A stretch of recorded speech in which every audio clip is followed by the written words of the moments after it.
มบัติสวรรค์สมบัตินิพพานสมบัติเพิ่มพูนศรัทธาปัญญาขจัดความตระหนี่ห่างไกลชีวาสร้างเหตุความร่ำรวยด้วยกฐินทานล้ำค่าสร้างเหตุปัจจัยด้วยศรัทธาด้วยปัญญารู้เห็นธรรมตามจริงขอเชิญสาธุชนสร้างบุญกุศลยิ่งใหญ่ร่วมทอดกฐินด้วยใจสร้างหลักชัยชีวิตไว้พึ่งพิงผ่านศีลภาวนาทำให้ครบถ้วนเกิดสุขแท้จริงเพิ่มบุญกุศลสูงยิ่งบุญทอดกฐินทาน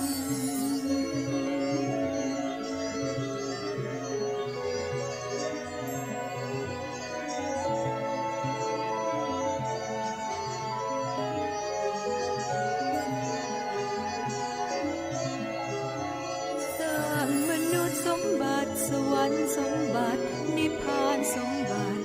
เพิ่มพูนศรัทธา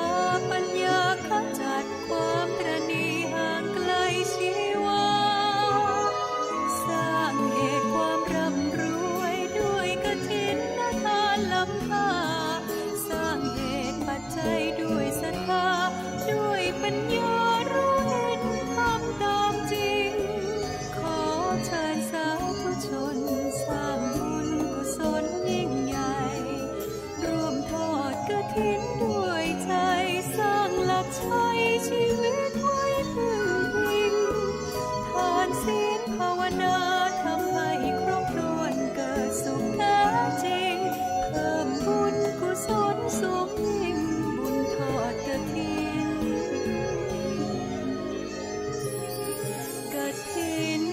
ทานกฐินทานคือสังฆทานบุญทานยิ่งใหญ่1 เดือนท่านกำหนดไว้นับตั้งแต่วันออกพรรษาถึงขึ้น15 ค่ำเดือน 12สิ้นสุดเวลาเป็นการละทานล้ำค่าสืบทอดนานมาแต่ครั้งพุทธกา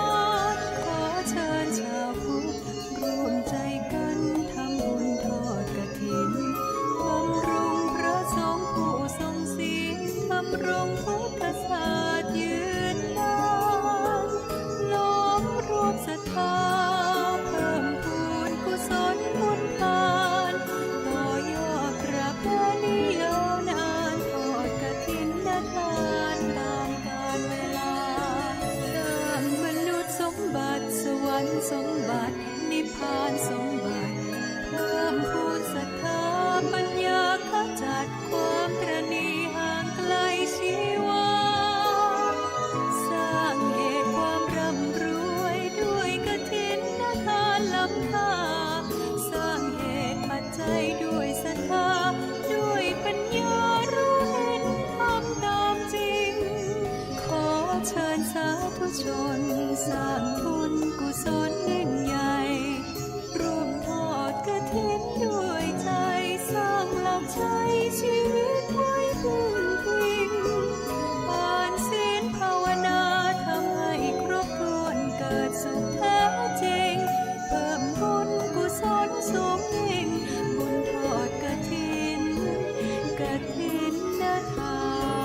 ธศาสตร์ยืนนา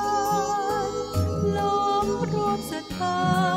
เพิ่มพูนกุศลบุญทานต่อยอดประเพณียาวนานทอดกฐินและทานตามกาลเวลาสร้างมนุษย์สมบัติสวรรค์สมบัตินิพพานสมบัติ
เ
พ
ทดสอบ1 2 3 4 5 6 7 8 9 0ทดสอบ1ทดสอบ2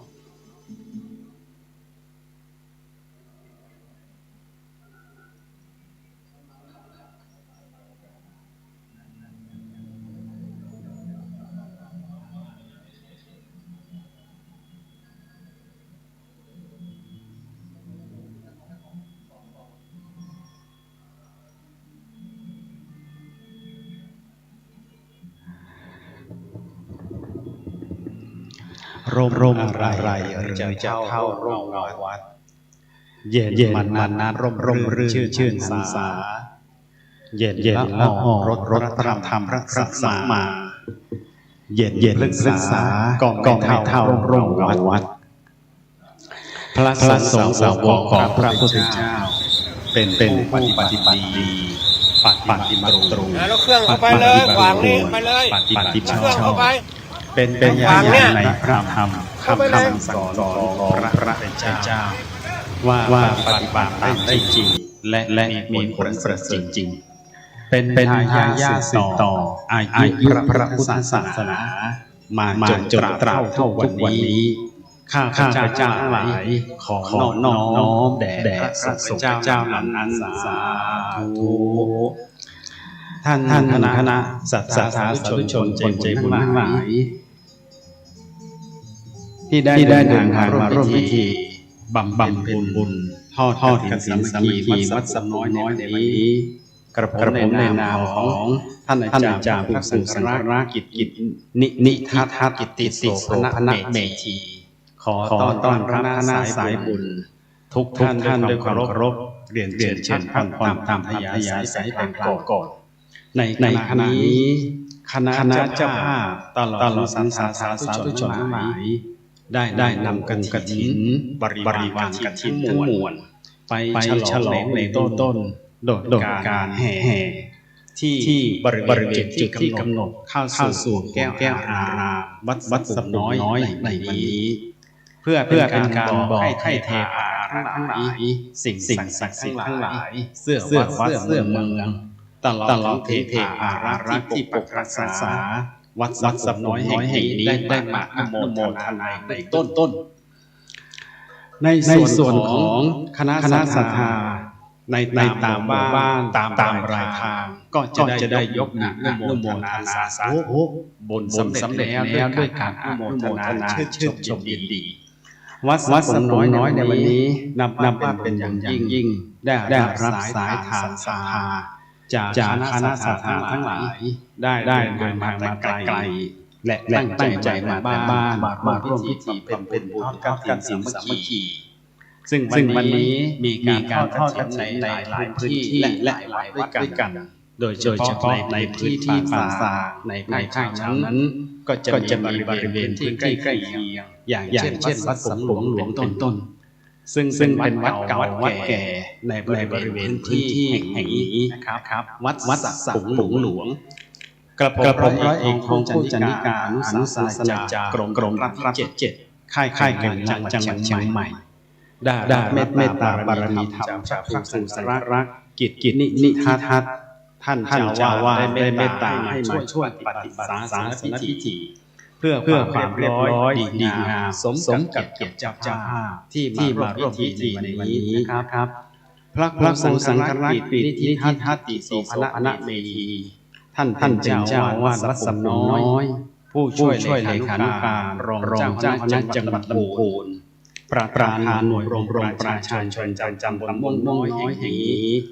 ท่านได้เมตตาบอกบุญไปยังคณะศรัทธาลูกศิษย์ท่านได้ร่วมใจกันจัดกฐินสามัคคีในวันนี้นำมาทอดถวายณวัดสังขุงน้อยแห่งนี้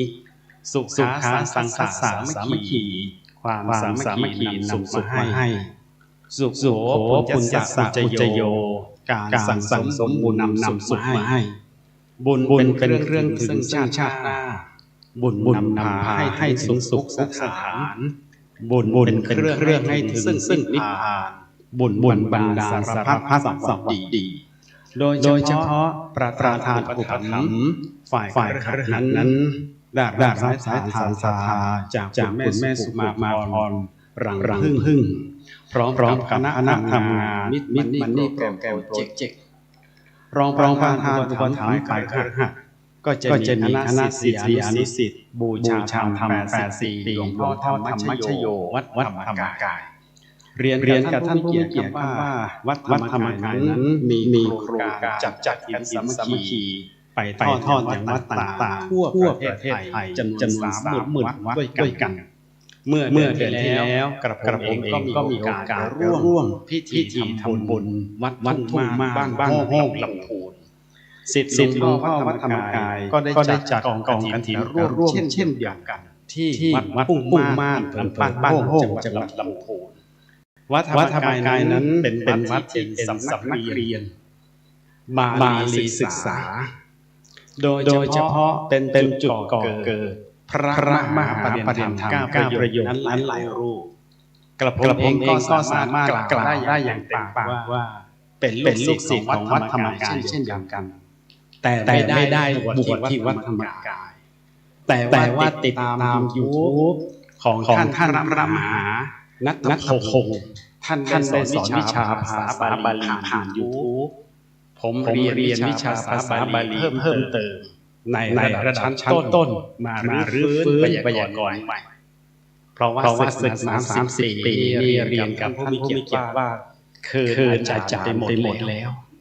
จะต้องมารื้อภาษาบาลีกันใหม่สิโยอังโยนาสันสุกันใหม่ต่างสิมีมากกันใหม่นะครับมีคนถามว่าทำไมผมไม่เรียนประเด็นธรรมประโยคเลยล่ะก็ขออนุญาตเรียนว่าผมต้องการมารื้อไวยากรณ์ก่อนแล้วค่อยต่อนะครับสิทธิ์หลวงพ่อวัดธรรมกายที่รับราชการทหารเป็นประเด็นธรรม9 ประโยคขออนุญาตประกาศให้กับทุกท่านได้อนุโมทนาในเบื้องต้นรับราชการอยู่ในปัจจุบันมีอยู่2 ท่านที่เป็นพระมหาประเด็นธรรม9 ประโยคและเป็นศิษย์ของพ่อธรรมชโยท่านที่1ครับร้อยเอกวรกรเจริญชาอนุศาสนาจารย์กรมทหารม้าที่1รักษาพระองค์กรุงเทพมหานครท่านที่2ครับร้อยเอกบวรศักดิ์ร้อยเอกบวรศักดิ์เจริญธงชาติอนุศาสนาจารย์กรมราบที่29จังหวัดกาญจนบุรีครับทั้ง2 ท่านเป็นพี่น้องกันครับ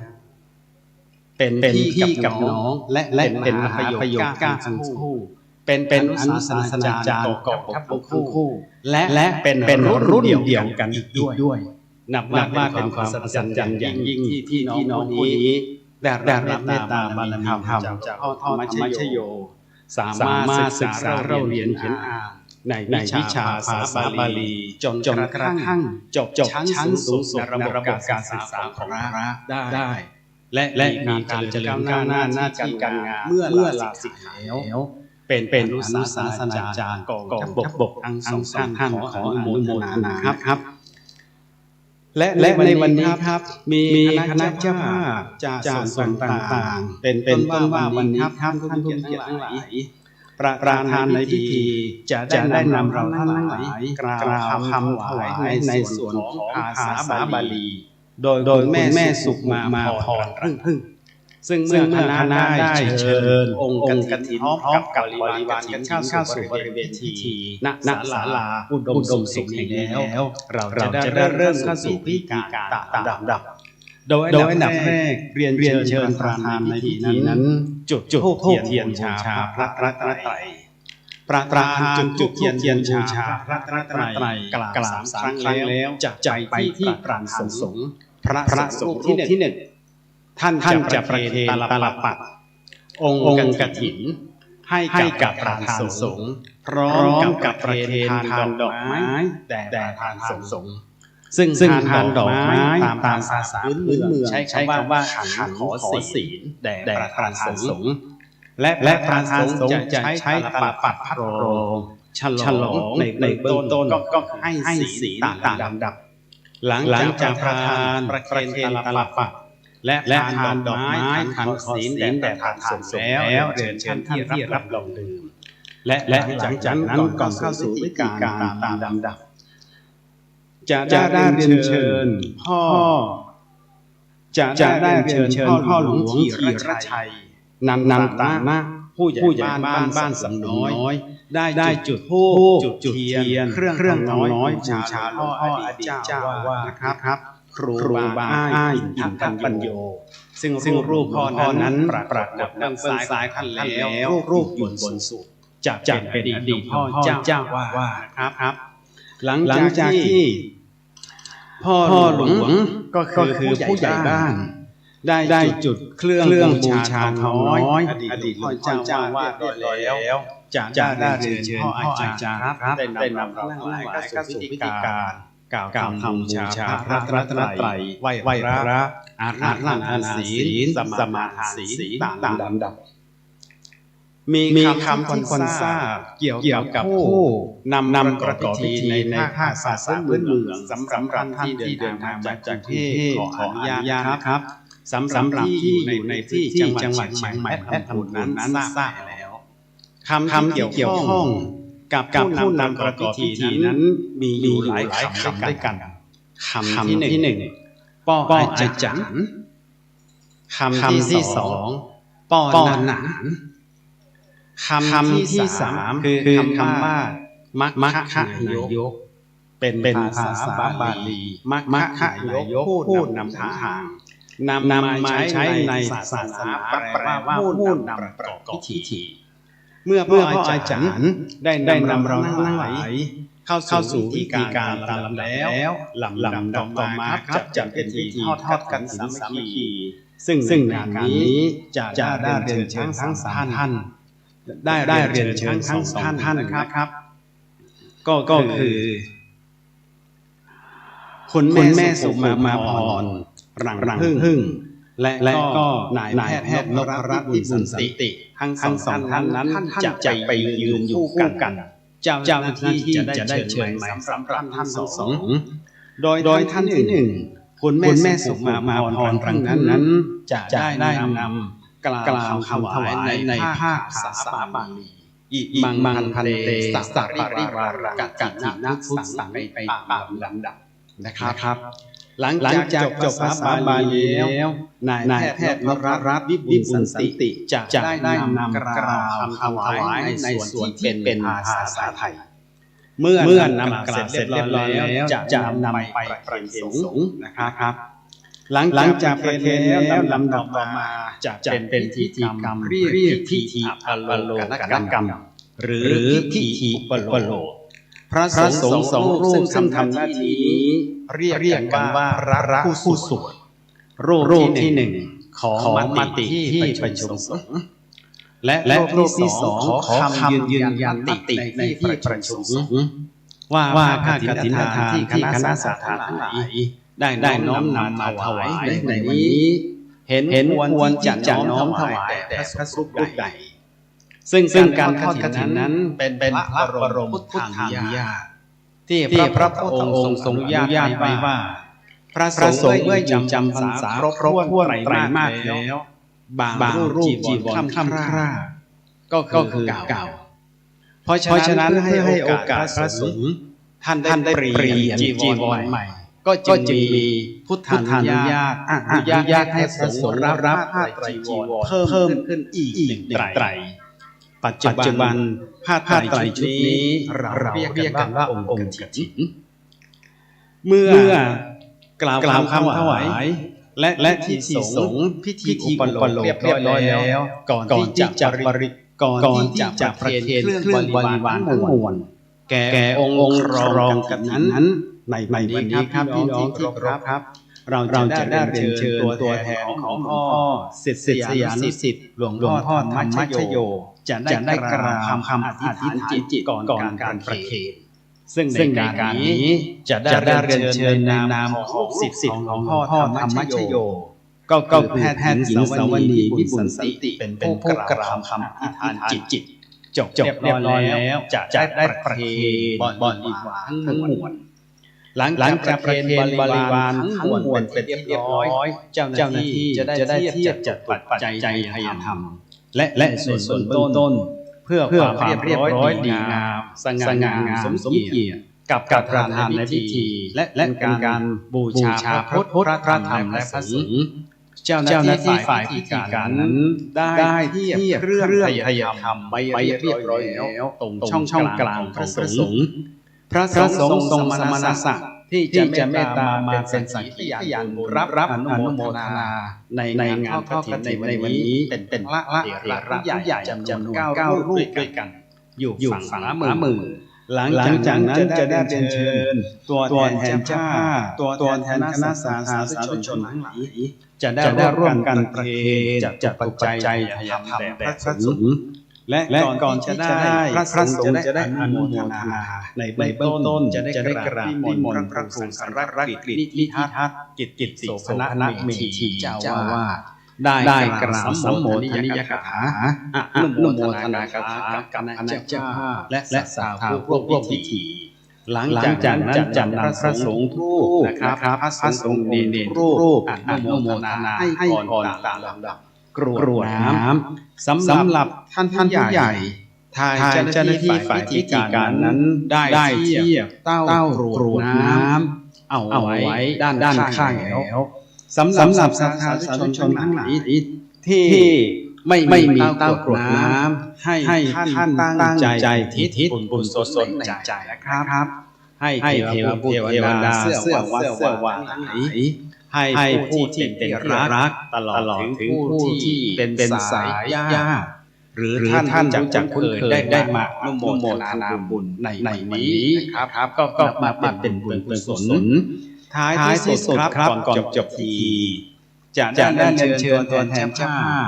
และคณะสายบุญต่างๆรับวัตถุมงคลเครื่องที่ระลึกจากหลวงพ่อเจ้าว่าเสร็จแล้วเราจะได้กล่าวคำกรวดน้ำแผ่เมตตาอีกทางฐานกำบังแบบเมืองกราบพระเป็นเสร็จเสร็จทีในพิธีบุญในวันนี้นะครับสำหรับเจ้าภาพสายบุญขออนุโมทนาคณะเจ้าภาพสายบุญต่างๆนี้คุณหมอวุฒิพงศ์อริยธรรมโสพลนายกสมาคมเพื่อนไทยเยอรมันพ่อหลวงธีรชัยผู้ใหญ่บ้านสูงแม่หลวงดารณีนำนะพร้อมลูกหลานคุณหมอคมคายอินเทพพร้อมลูกหลานคณะลูกหลานแม่ฟองนวลกันทรัพย์ประธานโทษนะครับนามสกุลการทรัพย์นี่ผมก็รู้จักอยู่พอรู้จักเพราะว่าเมื่อก่อนจะมีสิทธิ์ที่ท่านหนึ่งนามสกุลการทรัพย์อยู่ทางฝั่งตะวันตกครับก็คือร้อยตรีเรวัตกันทรัพย์ครับไม่ทราบว่าเป็นญาติกันหรือว่าพ่อแค่เล่นหรือเปล่านะครับหรือว่านามสกุลจะพ้องกันไม่ทราบแต่ก็ขออนุโมทนานะครับลูกหลานแม่ฟองนวลกันทรัพย์นอกจากนั้นครับก็มีแม่บาโยริยะคุณหมอนินวันชัยมาพร้อมกับลูกหลานเป็นเจ้าสายธรรมนะครับก็ขออนุโมทนากับคณะเจ้าภาพทุกภาคส่วนสำหรับวัดสำน้อยแห่งนี้นะครับเป็นวัดที่ก่อสร้างแปลงขึ้นใหม่มีเนื้อที่ประมาณ5 ไร่กว่าครับปัจจุบันนั้นมีฐานะเป็นวัดยกฐานะเป็นวัดเรียบร้อยแล้วซึ่งวัดนี้แยกตัวออกมาจากวัดสังหลวงนะครับเนื่องจากว่าสมัยก่อนผู้เฒ่าผู้แก่ญาติโยมที่อยู่ฝั่งนี้จะเดินทางไปทำบุญที่วัดสังหลวง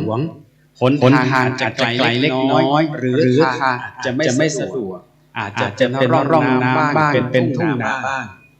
คณะกรรมการตลอดถึงสาธารณชนทั้งหลายโดยเฉพาะครูบาปัลละเจ้าอาวาสในขณะนั้นท่านก็ได้ชักชวนญาติโยมมาแผ่วถางสถานที่แห่งนี้ก่อร่างสร้างแปลงวัดขึ้นมาใหม่ประมาณปีพุทธศักราช 2385 สืบเนื่องมาถึงปัจจุบันก็ 182 ปีเพราะฉะนั้นพี่น้องที่เคารพครับถ้าคิดว่าวัดนี้เป็นวัดเก่าแก่ก็เก่าแก่วัดหนึ่งทีเดียวเพราะเป็นวัดที่มีอายุร่วม200 ปีนะครับ182 ปีเมื่อเช้ามีโอกาสก็ร่วมทอดกฐินวัดหนึ่งวัดป่าสักน้อยอำเภอสันกำแพงจังหวัดเชียงใหม่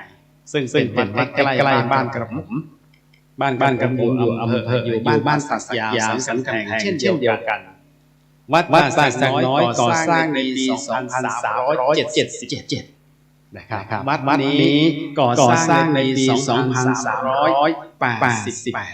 ขอโทษ2,382 ปีเพราะฉะนั้นวัดนี้เป็นวัดเก่าวัดแก่วัดหนึ่งเลยทีเดียวเป็นปูชนียสถานและเป็นที่บำเพ็ญบุญสุนทรทานของคณะโดยเฉพาะท่านเจ้าวาดรูปปัจจุบันท่านได้ใส่ใจธุระเป็นพระรับใช้พระพุทธศาสนานะครับด้วยการเผยแพร่ธรรมบ้างญาติโยมบ้างโดยเฉพาะถ้าพี่น้องที่เป็นแฟนเพจของวัดสำน้อยจะเห็นว่าท่านอาจารย์นั้นท่านได้บรรยายธรรมผ่านคลื่นสถานีวิทยุวัดพระธาตุดอยสุเทพบ้างเฟซบุ๊กไลฟ์บ้างนะครับท่านได้บรรยายธรรมให้กับสายญาติโยมทั้งหลายได้ฟังทางสถานีวิทยุและทางเพจเฟซบุ๊กนะครับท่านที่เป็นลูกศิษย์ลูกหา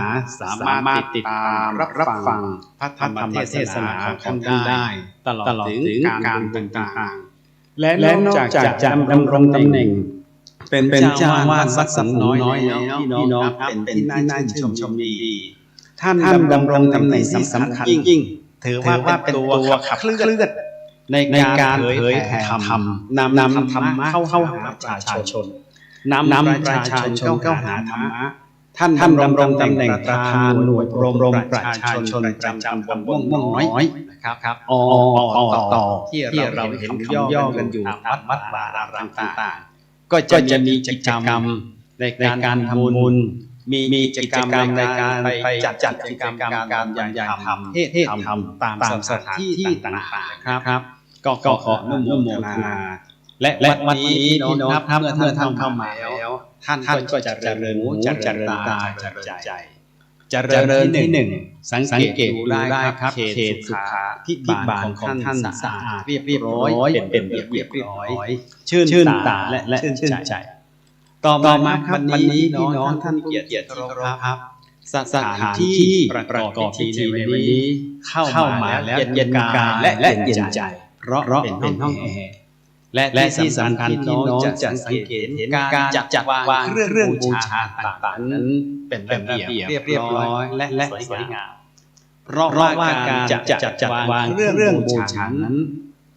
ให้สวยสดงามเป็นที่สักการะบูชานั้นต้องคำนึงถึงสถานที่และจะได้อย่างลงตัวเลยทีเดียวครับนี่ความชื่นตาชื่นใจและถือว่าท่านเป็นเม็ดงามของคณะสงฆ์เลยทีเดียวโดยเฉพาะญาติโยมที่อยู่วัดสำน้อยสำหลวงหรือว่าในพื้นที่จังหวัดลำพูนเม็ดงามแม้เกิดได้ก็น้อยเม็ดคนใจเฮ็ดเกิดยากก็มากค่า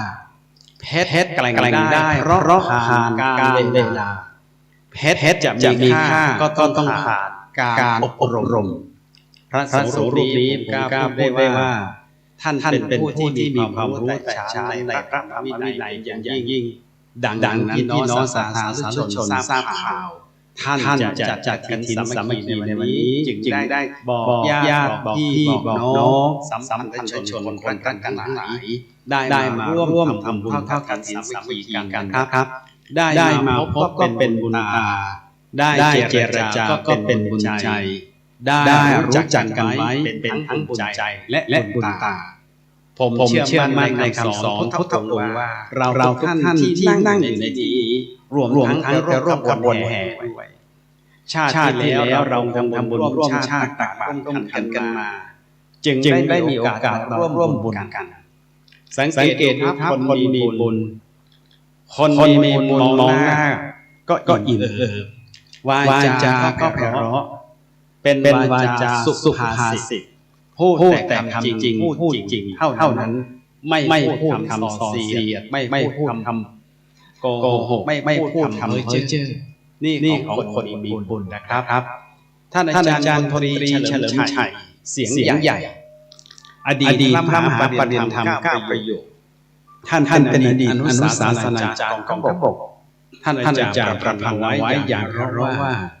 บุญคือนามของความดีที่ควรสร้างบุญคือทางสว่างขับเศร้าหมองบุญคือรังคลังเสบียงประคองบุญคือช่องชี้ทางนพพบนิพพานนิที่บุญนำผู้สร้างสว่างสงบเย็นเป็นสุขสันต์แบตเตอรี่เครื่องดีอยู่พร้อมสู้งานเชิญเถิดท่านสั่งสมบุญเป็นทุนรอดวันนี้ครับเรามาเติมบุญใหม่บุญเก่าเรามีอยู่แล้วครับแต่ว่าบุญก็เหมือนแบตเตอรี่มีแต่เสื่อมไปบุญของเราใช้ไปทุกวันก็หมดไปเราต้องมาเติมบุญใหม่เพื่อไม่ให้บุญนั้นหมดไปโบราณบัณฑิตท่านจริงพูดเอาไว้อย่างน่าฟังว่าต้องการไก่ยังต้องใช้เอาไก่นอกช้างต่อช้างกลางไพศรีไก่ต่อไก่ช้างต่อช้างตัวอย่างมีดีต่อดีควรจำเป็นตำราวันนี้เรามาต่อบุญกันเอาดีมาต่อดีกันจึงเป็นที่มาว่าเราจึงพร้อมใจกันมาร่วมทอดกฐินในวันนี้สำหรับกฐินนั้นมีประเพณีนิยมพระพุทธองค์ทรงอนุญาตไว้ว่าเมื่อออกพรรษาแล้วภายใน1 เดือน เป็นเทศกาลทำบุญทอดกฐินภายใน1 เดือนเท่านั้นกฐินจริงๆเป็นการละทานก็คือการถวายแบบจำกัดเวลาหลังจากออกพรรษาแล้วพี่น้องชาวพุทธตั้งหน้าตั้งตา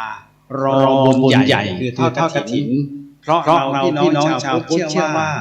การทอดกฐินนั้นเป็นบุญใหญ่และมีพลานิสงส์มากท่านสังเกตดูว่าการทำบุญอื่นนั้นผู้ที่ได้รับอานิสงส์นั้นมีแต่โยมครับที่ได้รับอานิสงส์แต่ว่าการทอดกฐินนั้นจะมีอานิสงส์ทั้งพระก็ได้อานิสงส์โยมก็ได้อานิสงส์ยกตัวอย่างเช่นพระท่านได้อานิสงส์ก็คือฉันรวมกันได้ภาษาพระใช้คำว่าฉันคณะโทษได้นะครับสำหรับโยมก็ได้อานิสงส์เช่นเดียวกันเพราะฉะนั้นกฐินนั้นจึงเป็นการละทานกำหนดด้วยเวลาจึงมีอานิสงส์มากหลังจากออกพรรษาแล้วถ้าท่านดูตามปฏิทินไม่ว่าฉบับไหนก็แล้วแต่ประทานโทษนะครับท่านคิดว่าวันออกพรรษาวันไหนระหว่างวันที่17 ตุลาคมกับวันที่18 ตุลาคมท่านสามารถดูปฏิทินได้ทุกฉบับสามารถดูGoogleได้ทุกที่คิดว่าวันออกพรรษาวันไหนพี่น้องเราชาวพุทธ 99.99% เข้าใจว่าวันออกพรรษาคือวันที่17 ตุลาคมเป็นวันพระขึ้น15 ค่ำเพ็ญเดือน11ใช่ไหมครับประทานโทษความจริงไม่ใช่เนื่องจากว่าวันที่17นั้นเป็นวันสุดท้ายของการอยู่จำพรรษาของพระจนกว่าจะรุ่งขึ้นของวันหนึ่งก็คือวันที่18จึงจะเป็นวันออกพรรษาดังนั้นวันออกพรรษาคือวันแรม1 ค่ำเดือน11ไม่ใช่วันขึ้น15 ค่ำเดือน11นะครับทั้งนี้ทั้งนั้นพี่น้องลองตระหนักดูครับว่าเมื่อออกพรรษาปุ๊บเนี่ยพี่น้องคิดถึงอะไรครับคิดถึงกิจกรรมอะไรที่จะทำเมื่อออกพรรษาถวายการต้อนรับพุทธองค์ใช่ไหมครับก็คือจัดพิธีทำบุญตักบาตรเทโวโรหะใช่ไหมครับเทโวโรหะแปลตามตัวว่าการเสด็จลงจากสวรรค์วงเล็บของพระพุทธเจ้าที่พระองค์เสด็จลงที่เมืองสังกัดสนครเมื่อทราบว่าพระพุทธองค์จะเสด็จสวรรค์หลังจากไปโปรดพระมารดาบนสวรรค์ชั้นดาวดึง3 เดือนในช่วงเวลา3 เดือนท่านคิดว่าพระพุทธเจ้าทำอะไรกิจวัตรของพระองค์ก็คือบรรยายธรรมให้กับโยมมารดาบนสวรรค์ชั้นดุสิตนะครับบนสวรรค์ชั้นดาวดึงชั้นดุสิตเป็นชั้นที่3มีคำถามต่อมาว่าทำไมพระองค์จึงไม่ไปบรรยายธรรมสวรรค์ชั้นที่3ที่ชั้นดุสิตทำไมจึงเสด็จลงมาที่ชั้นที่2ดาวดึงและบรรยายธรรมคำตอบก็เพราะว่าอยู่พระเมตตาของพระพุทธองค์ครับก็คือถ้าพระพุทธองค์เสด็จไปบรรยายธรรมที่ชั้นดุสิตเทวดาชั้น1และชั้นที่2ขึ้นไปไม่ได้ครับเพราะพลังบารมีพลังบุญต่างกันใช่ไหมครับเพราะฉะนั้นก็จึงเสด็จมาชั้นที่2ที่2เนี่ยบุญญาณภาพของพระพุทธองค์สวรรค์ชั้นที่1ชั้นที่3ก็สามารถมาฟังธรรมได้พระพุทธองค์ไปบรรยายธรรมอยู่บนสวรรค์ชั้นดาวดึง3 เดือน7 หัวข้อครับบรรยายธรรม3 เดือน7 หัวข้อ7 หัวข้อคือทำอะไรครับความจริงนะครับท่านผู้เกียรติที่เคารพครับเราได้ฟังหัวข้อธรรมที่พระพุทธองค์ทรงบรรยาย3 เดือนนี้บ่อยๆครับบทไหนครับบทนี้ครับบทสังบทวิบททาบทปูบทกะบทยะและบทปะครับ ทั้งเจ็ดบทนี้เรารู้จักกันในนามพระอภิธรรมเจ็ดคำพีครับพระพุทธองค์ใช้เวลาในการบรรยายธรรม3 เดือนเมื่อครบ3 เดือนเสด็จมาที่เมืองสังกัสสนครพี่น้องชาวพุทธทั้งหลายก็ไปเฝ้ารับพระพุทธองค์ตักบาตรพระพุทธองค์แต่เนื่องจากว่าในวันนั้นมีศรัทธาสาธุชนทั้งหลายทั่วสารทิศไปตักบาตรพระพุทธองค์เป็นจำนวนมากการที่จะตักบาตรพระพุทธองค์นั้นเข้าถึงยากใช่ไหมครับพี่น้องชาวพุทธก็ฉลาดในการทำบุญคิดประดิษฐ์ว่าจะทำอย่างไรจะตักบาตรพระพุทธองค์ได้บางท่านก็ทำเป็นรูปกลมๆบางท่านก็ทำเป็นเชือกผูกบางท่านก็ทำเชือกหางยาวๆขออนุญาตใช้คำว่าเมื่อเข้าไม่ถึงก็ใช้วิธีจับหางใช่ไหมครับแล้วก็ค่อยๆโยนเข้าไปที่บาตรพระพุทธองค์อย่างนี้จึงกลายเป็นประเพณีสืบเนื่องมาปัจจุบันบางพื้นที่มีประเพณีตักบาตรลูกโยนใช่ไหมครับนั่นครับเป็นที่มาที่ไปจากการครั้งนั้นนั่นเองนะครับเพราะฉะนั้นพี่น้องศรัทธาสาธุชนทั้งหลายวันนี้เรามาเข้าเฝ้าพระพุทธเจ้า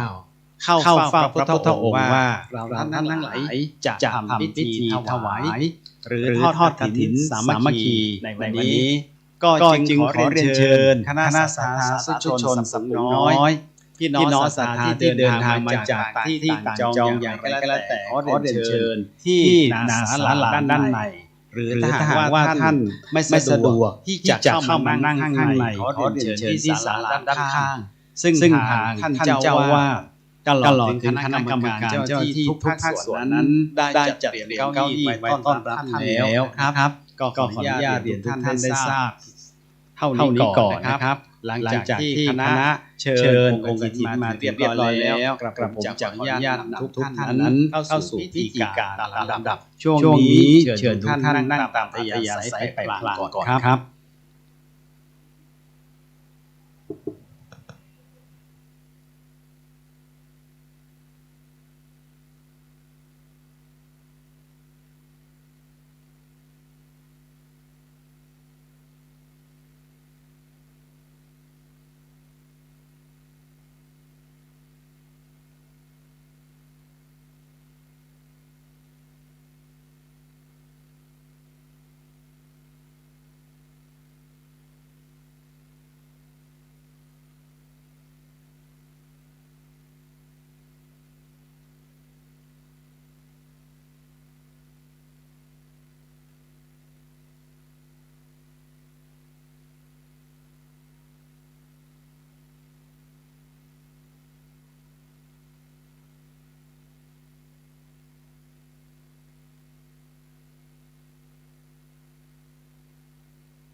สา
ตอนนี้ขบวนเคลื่อนจะถึงหน้าวัดละ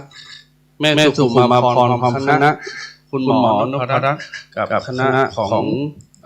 คุณหมอแล้วก็ญาติโยมที่จะร่วมขบวนเชิญที่หน้าวัดได้เลยเตรียมตั้งขบวนหน้าวัดตอนนี้โค้งสุดท้ายแล้วสุดท้ายจริงๆแล้วเมื่อกี้รอความพร้อมท่านใดจะร่วมขบวนพี่หมอด้วยพี่หมอเบิร์ดด้วยสาธุวัฒนาวันนี้พี่หมอนำขนมของแดงเบเกอรี่มาถวายให้พระด้วยสาธุวัฒนาสาธุเชิญตั้งขบวนได้โยมจ๋าโยมจ๋าที่อยู่ด้านหน้าขอช่วยกำกับขบวนให้พระอาจารย์ด้วยเนอะสาธุเพราะว่าพระอาจารย์ไม่ได้ไปจัดขบวนช่วยจัดขบวนให้ด้วย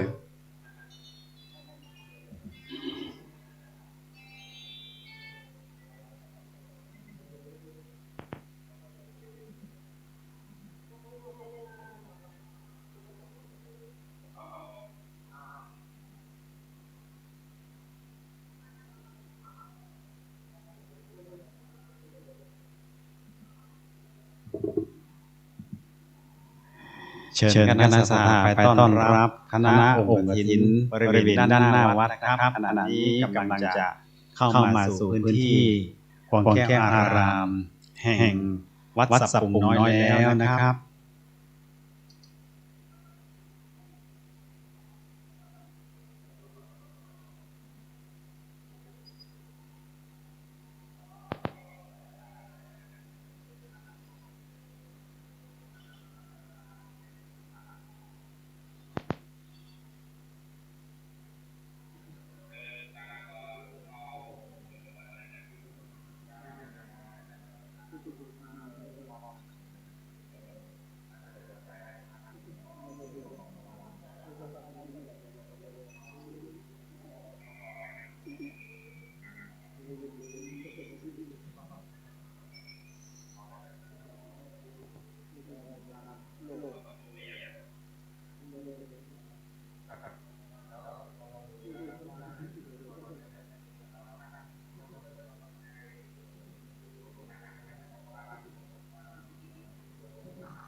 เชิญสาธุชนสร้างบุญกุศลยิ่งใหญ่ร่วมทอดกฐินด้วยใจสร้างหลักชัยชีวิตไว้พึ่งพิงผ่านศีลภาวนาทำให้ครบถ้วนเกิดสุขแท้จริงเพิ่มบุญกุศลสูงยิ่งบุญทอดกฐินทาน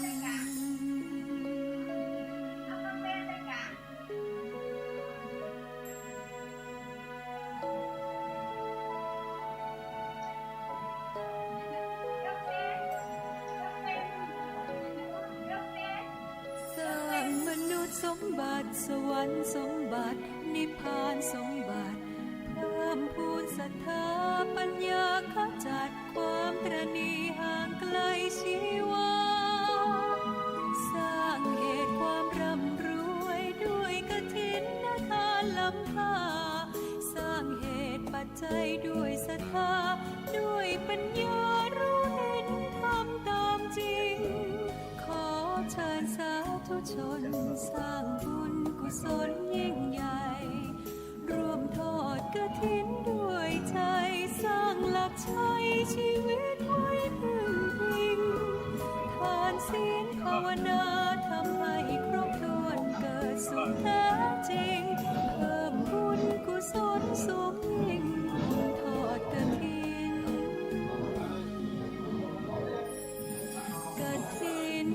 ทานกฐินทานคือสังฆทานบุญทานยิ่งใหญ่1 เดือนท่านกำหนดไว้นับตั้งแต่ขอญาตเชิญคณะองค์กฐินขอญาตเชิญคณะองค์กฐินเข้ามาด้านในศาลาอุดมสุขเลยครับจระเข้สำหรับธงกฐินฟ้าจระเข้เอาไว้ด้านหน้าศาลาอุดมสุขสำหรับป้ายกฐินเอาไว้ด้านหน้าศาลาอุดมสุขครับสำหรับป้ายกฐินสามัคคีพร้อมของบริวารรวมทั้งสัพพทนด้วยนะครับนำเข้ามาด้านในเลยครับรวมทั้งสัพพทนด้วยนะครับนำเข้ามาด้านในเลยครับไปบริวารสำหรับธงทั้ง4ธงเชิญครับให้สำหรับธงทั้ง4หน้าศาลาอุดมสุขให้ผูกไว้ด้านหน้าศาลาอุดมสุขนะครับสำหรับต้นรวมทั้งธงชาติด้วยไม่ต้องเอาขึ้นมานะครับสำหรับต้นเงินขอเรียนเชิญมาด้านบนครับหลังจากนำเข้ามาด้านบนแล้วโต๊ะบริวารกฐินอยู่ฝั่งซ้ายมือแล้วขออนุญาตบริวารกฐินอยู่ฝั่งซ้ายมือครับขออนุญาตท่านได้นำไปวางไว้ฝั่งซ้ายมือที่ต้นซ้ายมือจัดให้ท่านโต๊ะซ้ายมือนะครับที่ต้นซ้ายมือที่โต๊ะซ้ายมือนะครับที่ฝั่งซ้ายมือครับตาลปัดทั้ง2ด้านไปที่ฝั่งซ้ายมือนะลูกนะลูกสาวเอาไปทางซ้ายมือนะลูกนะจระเข้สำหรับมัจฉาอยู่ด้านหน้าศาลาอุดมสุขนะครับนางมัจฉาสำหรับของบริวารหน้าศาลาอุดมสุขไม่ว่าจะเป็นต้นสำหรับของบริวารทั้งปวงไม่ว่าจะเป็นต้นเงินนำเข้ามาด้านในหรือพุ่งเงินนำเข้ามาด้านในและวางเรียงไว้ฝั่งซ้ายมือนะครับเจ้าหน้าที่จะได้จัดให้ท่านเพื่อความเป็นระเบียบเรียบร้อยและสวยงามไตรผู้สวดกฐินเทียบไว้ด้านหน้าพระไตรผู้สวดทั้ง2ไตรเทียบไว้ด้านหน้าพระเจ้าที่จะได้เตรียมแล้วนะครับในส่วนเจ้าที่จะได้เตรียมการในส่วนของนะครับรบกวนเจ้าหน้าที่จัดวางเรียงช่วยเรียงรบกวนเจ้าหน้าที่ฝ่ายพิธีการสำหรับท่านผู้เกียรติที่มาให้ด้วยนะครับโดยเฉพาะสำหรับท่านผู้เกียรติที่มาถึงแล้วโดยเฉพาะผู้ใหญ่นะครับขอเรียนเชิญด้านในศาลาอุดมสุขแห่งนี้นะครับขอเรียนเชิญด้านในศาลาอุดมสุขแห่งนี้นะครับขอเรียนเชิญเข้ามานั่งด้านในครับและขอนิมนต์จะได้เมตตามาฉลองสมณศักดิ์ที่จะได้เมตตามาฉลองศรัทธาอนุโมทนาในงานทอดพระเถระผู้ใหญ่ที่ทางวัดสะพุงน้อยโดยเฉพาะพระเถระผู้ใหญ่ที่ทางวัดสะพุงน้อยได้ฉลองศรัทธาในเบื้องต้นจำนวน9รูปและมาฉลองศรัทธาในเบื้องต้นจำนวน9รูปด้วยกันนั่งที่อาสงเก้าอี้รับรองให้พร้อมนั่งที่อาสงเก้าอี้รับรองให้พร้อมหลังจากนั้นขอเรียนต้อนรับศรัทธาสาธุชนทั้งหลายขอเรียนต้อนรับศรัทธาสาธุชนทั้งหลายงานกฐินที่วัดสะพุงน้อยแห่งนี้นะครับงานกฐินที่วัดสะพุงน้อยแห่งนี้นะครับกระผมในนามของท่านเจ้าวาดพระเมธีสังฆกิจนิเจ้าวาดวัดสะพุงน้อยพระเมธี ขอกราบนิมนต์เข้ามาด้านในขอกราบนิมนต์เข้ามาด้านในขอกราบนิมนต์เข้ามาด้านในที่โต๊ะรับรองสงฆ์ขอกราบนิมนต์เข้ามาด้านในนั้นเชิญเข้ามาด้านในและสำหรับท่านผู้มีเกียรตินั้นเชิญเข้ามาด้านในได้ใกล้จะมาถึงจุดที่เราท่านทั้งหลายใกล้จะมาถึงจุดที่เราท่านทั้งหลายขออนุญาตไว้ที่ด้านหน้าศาลาครับขออนุญาตไว้ที่ด้านหน้าศาลามันไม่มีที่จะผูกนะครับขออนุญาตจะเข้ามาด้านในมันไม่มีที่จะผูกนะครับขออนุญาตจะเอาไปไว้ด้านหน้าศาลา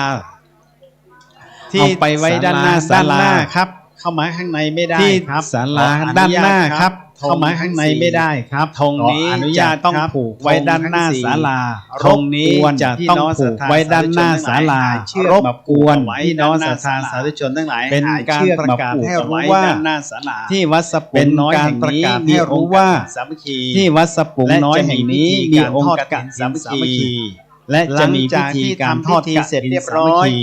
ให้หลังจากที่ทำพิธีเสร็จเรียบร้อยธงนี้ให้นำไว้ที่ธงกฐินทั้ง4ธงนี้เพื่อให้ศรัทธาสาธุชนทั้งหลายที่ผ่านไปผ่านมาเพื่อให้ศรัทธาสาธุชนทั้งหลายที่ผ่านไปผ่านมาได้ทราบว่าวัดสปุงน้อยนั้นมีกฐินสามัคคีแล้ว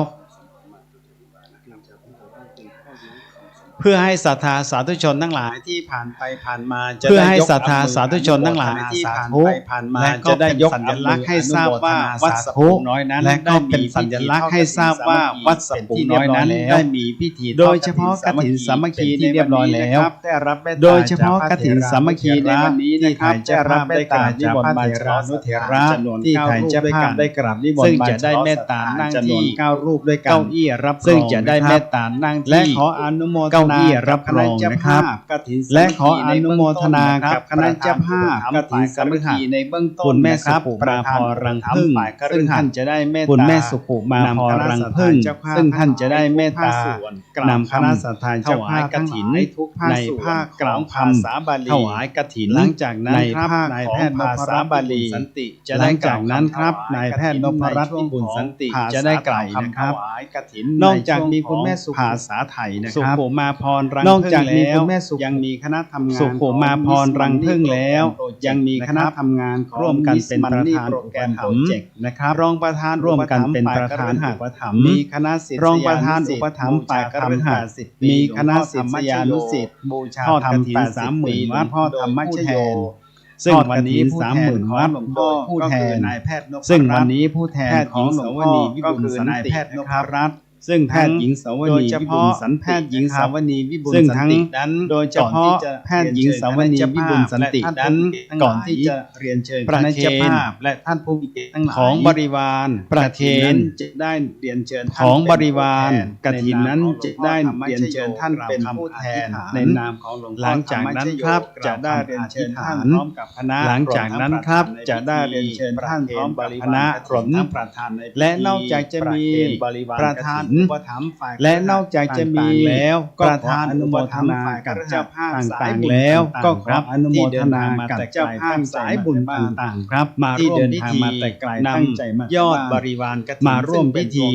นำยอดบริวารกฐินซึ่งเป็นตัวเงินมาร่วมนำยอดบริวารกฐินบอกน้องในวันนี้นำยอดบริวารกฐินพงอารยธรรมโสพลมีคุณนายกสมาคมอารยธรรมโสพลนายกสมาคมเพื่อนไทยเยอรมันน้อยแม่หลวงดารณีผู้ใหญ่บ้านสปุงน้อยแม่หลวงดารณีคมคายอินเทพพร้อมลูกหลานคุณหมอคมคายอินเทพพร้อมลูกหลานคุณแม่คณะลูกหลานคุณแม่ฟองนิยะกันคุณหมอนินวันคุณแม่บัวบานพร้อมลูกหลานโยริยะก็ขอหมอนินวันชัยมาลาพร้อมลูกหลานก็ขออนุโมทนาท่านทั้งหลายเบื้องต้นซึ่งการกุศลบัดนี้พี่น้องที่เคารพครับซึ่งการกุศลบัดนี้พี่น้องที่เคารพครับพระสงฆ์ทั้งนั้นในพิธีได้เมตตาเก้าอี้รับรองแล้วและการเตรียมการพร้อมแล้วเก้าอี้รับรองแล้วและการเตรียมการพร้อมแล้วดับเราจะ โดยจ่าสิบโทนิวัฒน์ปาลสีเสมียนโดยจ่าสิบโทนิวัฒน์ปาลสีจะได้เสมียนชนวนนะครับกรมทหารราบที่7จะได้หลังจากประคานประเคนขอโทษครับหลังจากประคานประเคนบูชาพระขอโทษครับหลังจากประคานจุดจะเทียนบูชาประธานสงฆ์เพื่อที่นะครับประธานจะไปที่หน้าประธานสงฆ์เพื่อที่ทานดอกไม้ลำปัดศีลและจะได้เรียนเชิญท่านที่2นะครับในนามและจะได้เรียนเชิญท่านที่2นะครับในนามธรรมชโยนะครับจะได้ขออนุญาตเรียนเชิญธรรมชโยนะครับจะได้ขออนุญาตเรียนเชิญพระสงฆ์รูปที่2นะครับแจ้งให้ทราบเป็นตลปัดแต่พระสงฆ์รูปที่2นะครับแจ้งให้ทราบในเบื้องต้นไว้ก่อนนะครับโดยเจ้าหน้าที่ทั้ง2นายฝ่ายพิธีการโดยเจ้าหน้าที่ทั้ง2นายฝ่ายพิธีการด้ามที่1ถวายเตรียมตาลปัด2ด้ามที่1ถวายประเคนพระรูปที่2ด้ามที่2ถวายพระสงฆ์รูปที่2เป็นตัวแทนพระซึ่งพระสงฆ์รูปที่2นั้นจะเป็นตัวแทนพระสงฆ์นะครับหลังจากนั้นจึงจะเป็นพิธีอัปโลกนกรรมนะครับหลังจากนั้นจึงจะเป็นพิธีอัปโลกนกรรมนะครับแจ้งกับท่านผู้มีเกียรติทั้งหลายได้ทราบถึงลำดับขั้นตอนของพิธีการทอดกฐินครับ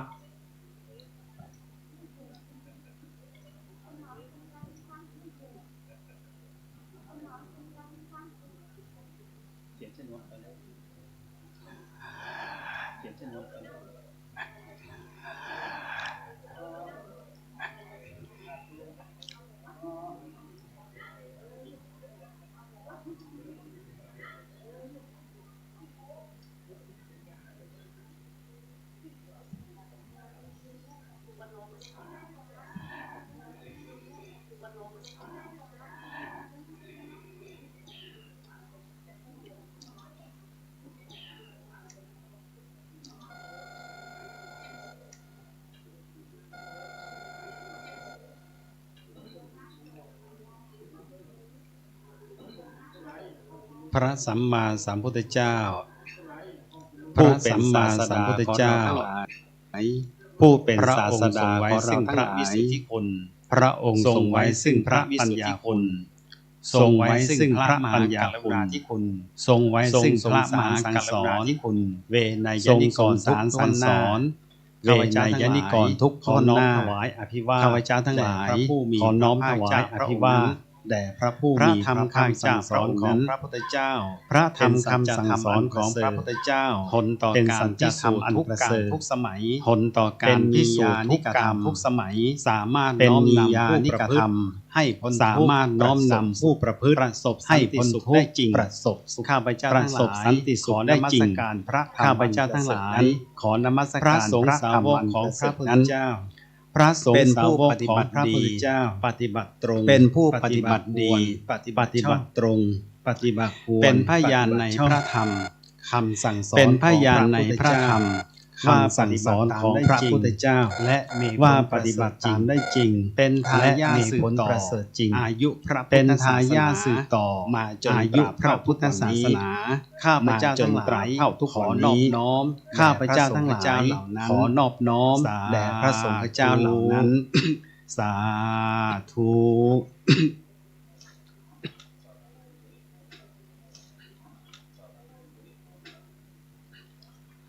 ท่านผู้มีเกียรติที่เคารพทุกท่านพิธีท่านผู้มีเกียรติที่เคารพทุกท่านณวัดสปุงน้อยแห่งนี้พิธีทอดกฐินบัดนี้ณวัดสปุงน้อยแห่งนี้ท่านผู้มีเกียรติทั้งหลายบัดนี้คณะเจ้าภาพสาธุชนท่านผู้มีเกียรติทั้งหลายได้เข้ามาสู่ธรรมสภาศาลาอุดมได้เข้ามาสู่ธรรมสภาศาลาอุดมสุขแห่งนี้กระผมร้อยเอกทองคู่จันทิกากระผมร้อยเอกทองคู่จันทิกาค่ายถิวละจังหวัดเชียงใหม่รับที่7ได้รับค่ายถิวละจังหวัดเชียงใหม่เจ้าวาดวัดสปุงน้อยได้รับเมตตาจากท่านเจ้าวาดวัดสปุงน้อยพระพนักสังฆรักษ์กิจนิธิทัศน์คณะเจ้าภาพเข้าสู่พิธีการตามลำดับให้นำคณะเจ้าภาพเข้าสู่พิธีการกอบด้วยเวลาตามกำหนดแล้วขออนุญาตกอบด้วยเวลาตามกำหนดแล้วขออนุญาตนำทุกท่านโดยอันดับแรกขอเรียนเชิญโดยอันดับแรกขอเรียนเชิญคุณแม่สุขุมาพรจุดธูปเทียนบูชาพระรัตนตรัยจุดธูปเทียนบูชาพระรัตนตรัยขอเรียนเชิญครับ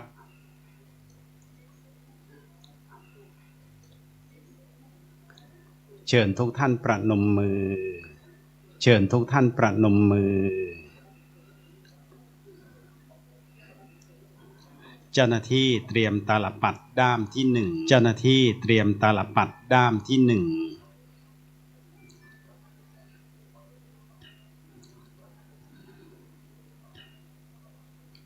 หลังจากกราบพระ3 ครั้งแล้วเรียนเชิญคุณแม่หลังจากกราบพระ3 ครั้งแล้วเรียนเชิญคุณแม่ที่หน้าประธานและประเคนทานดอกไม้ขันขอศีลและประเคนทานดอกไม้ขันขอศีลแด่ประธานสงฆ์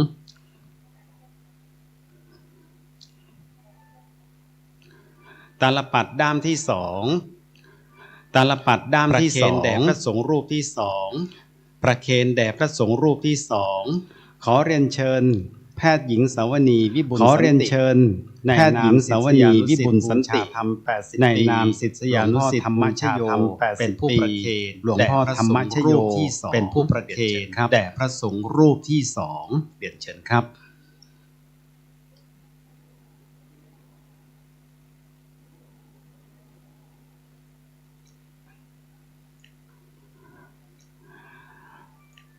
มันเข้าเฝ้าพระรัตนตรัยในทุกวันมันเข้าเฝ้าพระรัตนตรัยมั่นมันฝึกตนย่อมเห็นผลตั้งใจมั่นทำวัดเช้าทำวัดเย็นเป็นมงคลทำวัดเช้าทำวัดเย็นย่อมซาบซึ้งเข้าถึงธรรมมันฝึกฝนย่อมซาบซึ้งเข้าถึงธรรมศรัทธาสาธุชนทั้งหลายต่อไป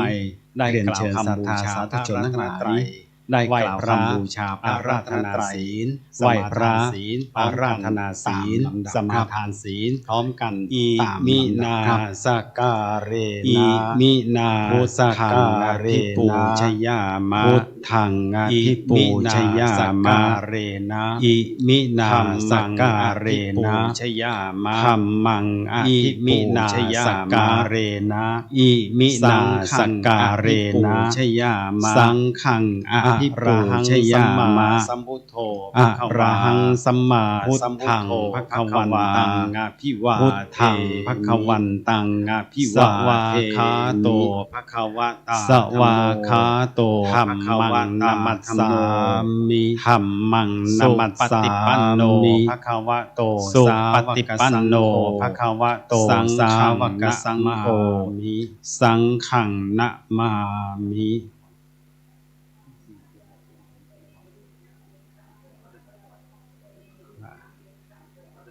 ขออนุญาตสักครู่ครับขออนุญาตสักครู่ครับลำดับต่อไปเชิญทุกท่านได้กล่าวคำอาราธนาศีลลำดับต่อไปเชิญทุกท่านได้กล่าวคำอาราธนาศีลพันเตวิสุงมะยังพันเตวิสุงวิสุงรรเนทายะปัญติสรเนนิยาปัญจศีลานิยามปิมะยังพันเตทุติยามปิมะยังพันเตวิสุงวิสุงรรเนทายะปัญจสรเนนิยาปัญจศีลานิยามปิมะยังพันเตติยามปิมะยังพันเตวิสุงวิสุงรรเนทายะปัญจสรเนนิยาปัญจศีลานิยานะโมตัสสะภะคะวะโตนะโมตัสสะภะคะวะโตอะระหะโตสัมมานะโมตัสสะภะคะวะโตนะโมตัสสะภะคะวะโตอะระหะโตสัมมานะโมตัสสะภะคะวะโตนะโมตัสสะภะคะวะโตอะระหะโตสัมมาสัมพุทธัสสะภะคะวะโตนะโมตัสสะภะคะวะโตอะระหะโตนะโมตัสสะภะคะวะโตนะโมตัสสะภะคะวะโตอะระหะโตสัมมาสัมพุทธัสสะภะคะวะโตนะโมตัสสะภะคะวะโตอะระหะโตพุทธังสรณังคัจฉาพุทธังสรณังคัจฉาธัมมังสรณังคัจฉาธัมมังสรณังคัจฉามิสังฆังสรณังคัจฉาสังฆังสรณังคัจฉามิทุติยัมปิพุทธังสรณังคัจฉามิพุทธังสรณังคัจฉามิทุติยัมปิธัมมังสรณังคัจฉามิธัมมังสรณังคัจฉามิทุติย ามิ ทุติยัมปิสังฆังทุติยัมปิสังฆังสรณังคัจฉามิ ทุติยามิสัง ตติยัมปิพุทธังสรณังคัจฉามิพุทธังสรณังคัจฉามิ ติยามิ ตติยัมปิธัมมังสรณังคัจฉามิธัมมังสรณังคัจฉามิ ติยามิ ตติยัมปิสังฆังสรณังยัมปิสังฆังสรณังคัจฉามิ ติยามิสังฆั ปาง นาติปาตาปานาตินีสิกขาเวรมณีสิยาปะทังสมาธิยามิ ปานาสิกขาตาเวรมณีสิกขา อทินนาทานาเวรมณีทานาเวรมณีสิยาปะทังสมาธิยามิ อทินนาทานาสมาธิยามิสิกขาก าเมสุมิชาจาราเมสุมิชาจาราเวรมณีสิยาปะทังสมาธิยามิ กาเวสุมณีชาจาระทังเวรมณีสิกขา มุสาวาทาเวมุสาวาทาเวรมณีสิยาปะทังสมาธิยามิ มุสาวาทาเวรมณีสิกขา สุลาเมรยะมัชฌะสุลาเมรยะมัชฌะเวรทัฏฐานาเวรมณีสิกขาปะทังสมาธิยามิ สุราเมรยะเวรมณีสิกขาปะทังเวรมณีสิกขาปะ อิ ทัง มานิปัญจสิกขาปะมานิปัญจสิกขาปะทานิสีเลนะสุขติยันติสีเลนะสีเลนะนิพุติยันติสีเลนะนิพุติยันติลังวิสัสมาสีลังวิโสทะเย ลำดับต่อไปครับขอเรียนเชิญลำดับต่อไปครับขอเรียนเชิญในฐานะตัวแทนลูกศิษย์และพุทธศาสนิกชนตัวแทนลูกศิษย์และพุทธศาสนิกชนน้อยด้านหน้าจุดเครื่องบูชาทองน้อยอินทปัญโยด้านหน้ารูปอดีตหลวงพ่อเจ้าว่าอินทปัญโยอดีตหลวงพ่อเจ้าว่าครับขอเรียนเชิญพ่อเลี้ยงอินสมคำมาครับ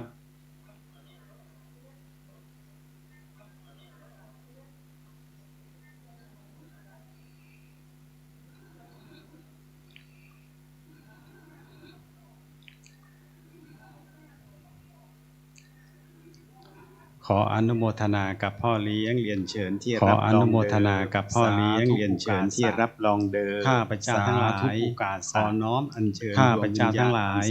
ขอน้อมของครูบาหลวงปู่ครูบาอ้ายของครูบาหลวงปู่ครูบาอ้ายได้โปรดอินทปัญโยอดีตเจ้าวาดได้โปรดที่คณะลูกศิษย์ทั้งหลายทั้งฝ่ายบรรพชิตและศิษย์ทั้งหลายได้จัดทั้งฝ่ายบรรพชิตและฝ่ายกฤหัสถ์ได้จัดให้มีพิธีทำบุญโดยมีคุณแม่กฐินสามัคคีรังพึ่งเป็นโดยมีคุณแม่สุปุมาพรรังพึ่งเป็นขออนุญาตน้อมเรียนกระผม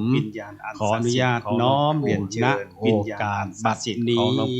ณโอกาสบัดนี้ลำดับต่อไป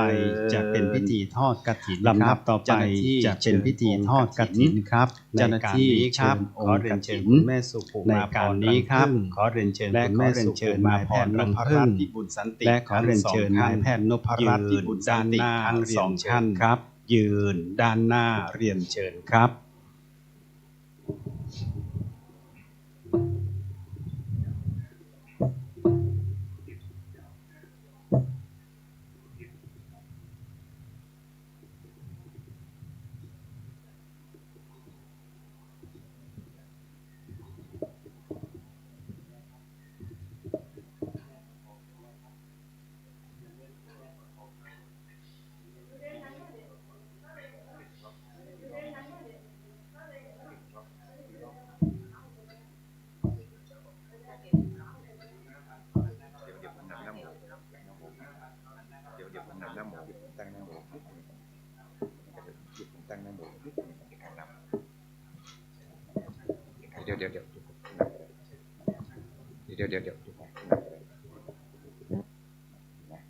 เ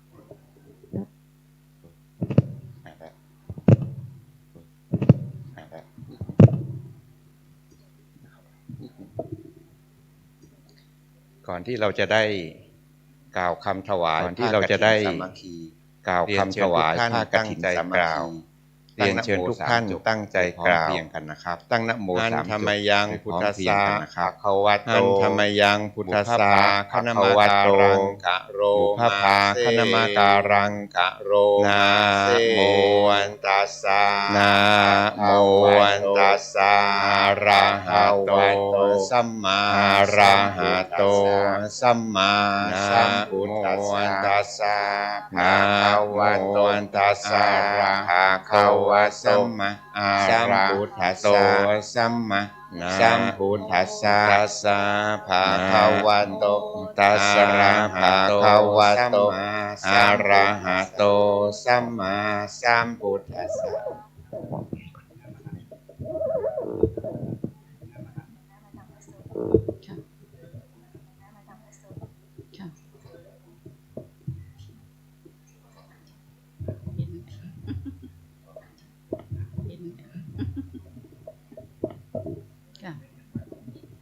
เห็นค่ะค่ะเห็นค่ะจ้ะจ้ะเห็นค่ะเห็นค่ะพอดีอิมังมะยังพันเตอิมังมะยังพันเตสัปปะริวารังสัปปะริวารังนะจีวระทุสังกะถินะจีวระทุสังสังมัสสะสังมัสสะโอโนชยามะโอโนชยามะสาธุโนพันเต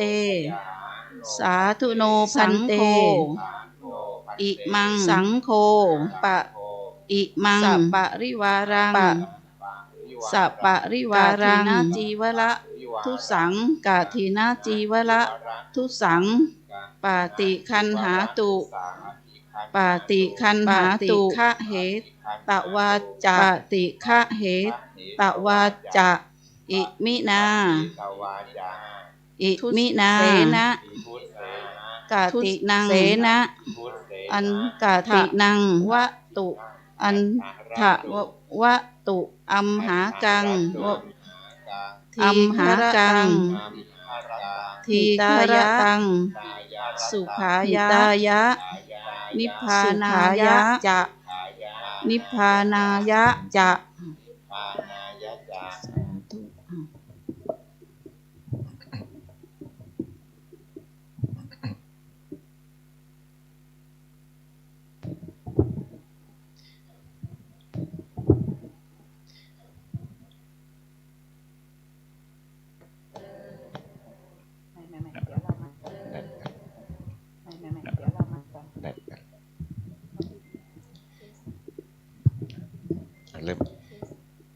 ข้าแต่พระภิกษุสงฆ์ผู้เจริญข้าแต่พระภิกษุสงฆ์ผู้เจริญ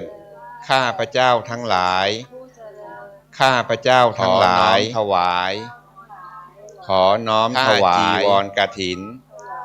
ผ้าจีวรกฐินพร้อมด้วยบริวารนี้พร้อมด้วยบริวารนี้แด่พระภิกษุสงฆ์แด่พระภิกษุสงฆ์พระภิกษุสงฆ์ขอพระภิกษุจงรับผ้าจีวรกฐินจงรับผ้าจีวรกฐินพร้อมด้วยบริวารนี้พร้อมด้วยบริวารนี้ของข้าพเจ้าทั้งหลายของข้าพเจ้าทั้งหลายรับแล้วครั้นรับแล้วกฐินจงกรานกฐินผืนนี้ด้วยผ้าเพื่อประโยชน์เพื่อประโยชน์เพื่อมรรคผลนิพพานเพื่อมรรคผลแก่ข้าพเจ้าทั้งหลายแก่ข้าพเจ้าทั้งหลายตลอดกาลละนานเทินตลอดกาลละนานเทิน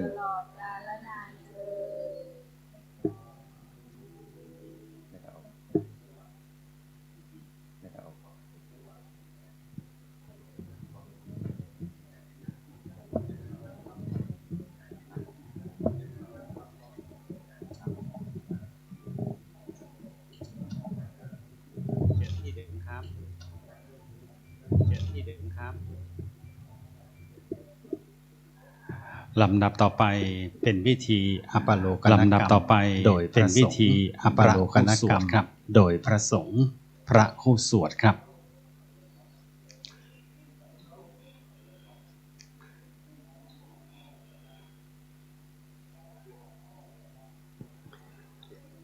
ผ้ากฐินนาทานกับทั้งผ้าอานิสังสะบริวารทั้งกับทั้งผ้าอานิสังสะเป็นของคุณแม่สุมาสุมาเป็นของคุณแม่สุมาสุคณะสิทธิานุสิทธิ์บูชาคณะสิทธิานุสิทธิ์ของหลวงพ่อบูชาธรรม80 ปีและคณะพ่อธรรมชโยบ้านสับและคณะศรัทธาคณะศรัทธาบ้านกายเรือนเคืองคณะศรัทธาบ้านกายเรือนเคืองผู้ประกอบด้วยศรัทธาอุตสาหะผู้ประกอบด้วยศรัทธาอุตสาหะพร้อมเพียงกันนำมาถวายผู้จำพรรษาท่วนไตรมาสในอาวาสนี้ผู้จำพรรษาท่วนไตรมาสในอาวาสนี้เป็นของผ้ากฐินนาทานนี้ดูดเลื่อนลอยมาโดยหน้าผากดูดเลื่อนลอยมาโดยหน้าผากสุ่มทรงแล้วแลตกลงในที่พระเจาะจงลงว่า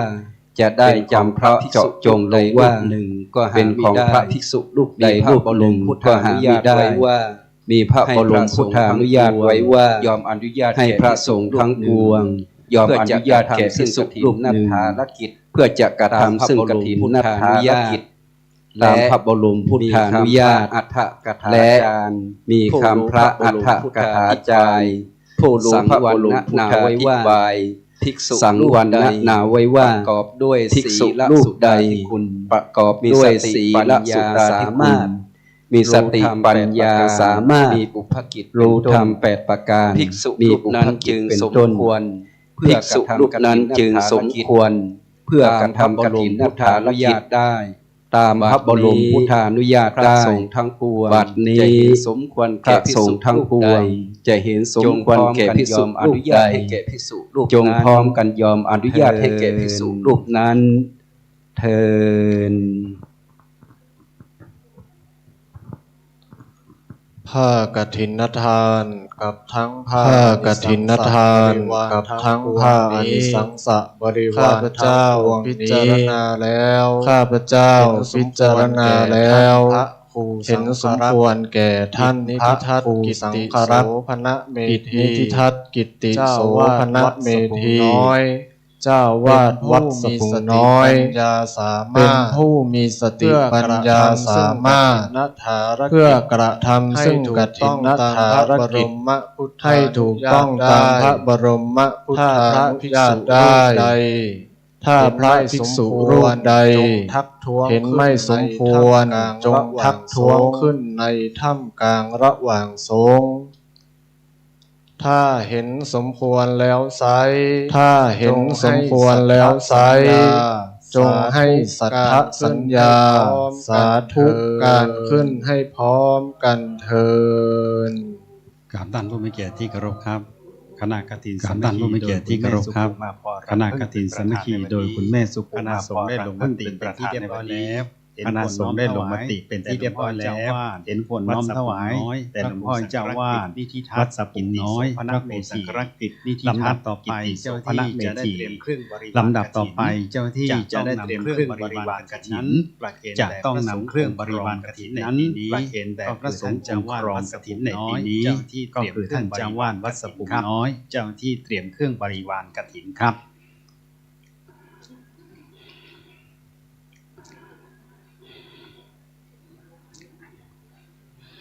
ขอเรียนเชิญคุณแม่สุขุมาพรรังพึ่งประธานขอเรียนเชิญคุณแม่สุขุมาพรรังพึ่งประธานในพิธีเป็นบาตรได้ประเคนเครื่องบริวารกฐินเป็นบาตรในชุดที่1ขอเรียนเชิญคุณแม่ครับ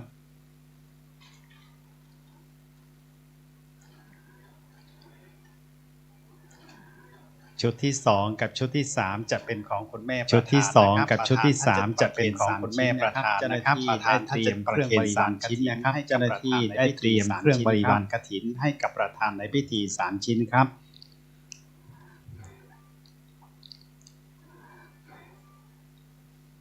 3ชิ้นแล้วขอเดินเชิญคุณแม่กลับที่รับรองเดิม3ชิ้นแล้วขอเดินเชิญคุณแม่กลับที่รับรองเดิมนายแพทย์นพรัตน์ขอเรียนเชิญวิบุญสันตินายแพทย์นพรัตน์ขอเรียนเชิญครับวิบุญสันติครับ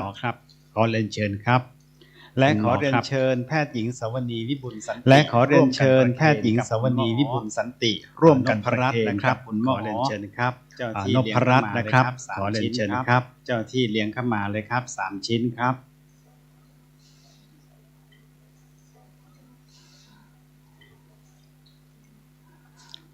ขอเรียนเชิญคุณหมอวุฒิพงษ์อารยธรรมขอเรียนเชิญคุณหมอ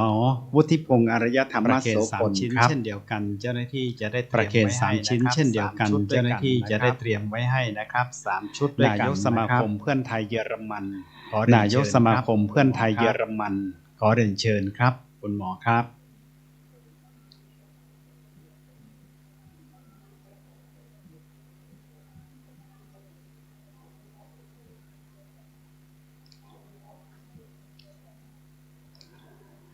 ขออนุโมทนากับคุณหมอด้วยนะครับขออนุโมทนากับคุณหมอด้วยนะครับคุณนายกที่พงษ์อารยธรรมโสพลนะครับนายกสมาคมเพื่อนไทยเยอรมันในช่วงสุดท้ายเครื่องบริวารกฐินในช่วงสุดท้ายเครื่องบริวารกฐินนะครับขออนุญาตเรียนเชิญพ่อหลวงบ้านสปุงน้อยธีรชัยครับผู้ใหญ่บ้านสปุงน้อยแม่หลวงดารณีนันตนะพร้อมลูกหลานครับเป็นตัวแทนเครื่องบริวารกฐินวัดสปุงน้อยประเคนเครื่องบริวารกฐินขอเรียนเชิญครับหลังจากพ่อหลวงประเคนแล้วในวันนี้นะครับหลังจากพ่อหลวงประเคนแล้วในวันนี้นะครับขออนุญาตเรียนเชิญตัวแทนลูกศิษย์ครูบาอ้ายอินทปัญโยนะครับขออนุญาตหลวงปู่ครูบาอ้ายอินทปัญโยนะครับขออนุญาตเรียนเชิญพ่อหลวงได้ประเคนอีก1 ชิ้นเป็นชุดสุดท้ายนะครับได้ประเคนอีก1 ชิ้นเป็นชุดสุดท้ายนะครับเตรียมผ้าไตรนะครับให้กับพ่อเลี้ยงคำสมคำมาให้กับพ่อเลี้ยงคำสมคำมานะครับได้น้อมถวายเครื่องบริวารกฐินเป็นอัญจาวาสนะครับแต่หลวงพ่อนึกถึงท่านเจ้าวาดนะครับเพื่อน้อมรำลึกนึกถึงพระคุณของครูบาท่านซึ่งเป็นอดีตหลวงพ่อเจ้าวาดท่านผู้มีเกียรติครับบัดนี้คณะเจ้าภาพและท่านผู้มีเกียรติทั้งหลายได้ร่วมกันประเคนบริวารกฐินลำดับต่อไปกรองเรียบร้อยแล้วลำดับต่อไปกระผมขอเรียนเชิญนายแพทย์นพรัตน์นายแพทย์หญิงสวนีวิบุลสันติในนามของศิษยานุศิษย์บูชาธรรม80 ปีหลวงพ่อธรรมชโยโดยเจ้าหน้าที่จะได้เชิญท่านจิตโดยเจ้าหน้าที่จะได้เชิญคู่สวดทั้ง2 ไตรให้กับทั้ง2 ท่านไตรคู่สวดทั้ง2 ไตรให้กับทั้ง2 ท่านครองเอาไว้นิวัตครับนำผ้าขอโทษนำผ้าไตรคู่สวดทั้ง2 ไตรขอโทษนำผ้าไตรคู่สวดทั้ง2 ไตรมอบให้กับเป็น2 ท่านสิทธิ์โดยทั้ง2 ท่านนั้นจะกล่าวคำสิทธิ์และก็ผู้ร่วมพิธีกล่าวคำหลังจากกล่าวคำอธิษฐานจิตแล้วทั้ง2หลังจากกล่าวคำอธิษฐานจิตแล้วทั้ง2 ท่านจะนำไปประเคนพระสงฆ์รูปที่2นะครับและรูปที่3นะครับเทสเรียนเชิญศรัทธาสาธุชนเรียนเชิญศรัทธาสาธุชนตั้งผู้มีบุญทุกท่านกล่าวคำอธิษฐานจิตโดยกล่าวคำอธิษฐานจิตโดยพร้อมเพรียงกันนะคะด้วยบุญกุศลที่ข้าพเจ้าได้ทำบุญใหญ่ที่ข้าพเจ้าได้ทำบุญใหญ่ได้ทอดกฐินสามัคคีทั่วไทยได้ทอดกฐินสามัคคีทั่วไทย30,000 วัด30,000 วัดบำรุงพระพุทธศาสนาเพื่อทำนุบำรุงพระพุทธศาสนาด้วยบุญนี้ด้วยบุญนี้ข้าพเจ้าขอให้ข้าพเจ้าเป็นผู้มีกายวาจาใจเป็นผู้มีกายวาจาใจใสสะอาดบริสุทธิ์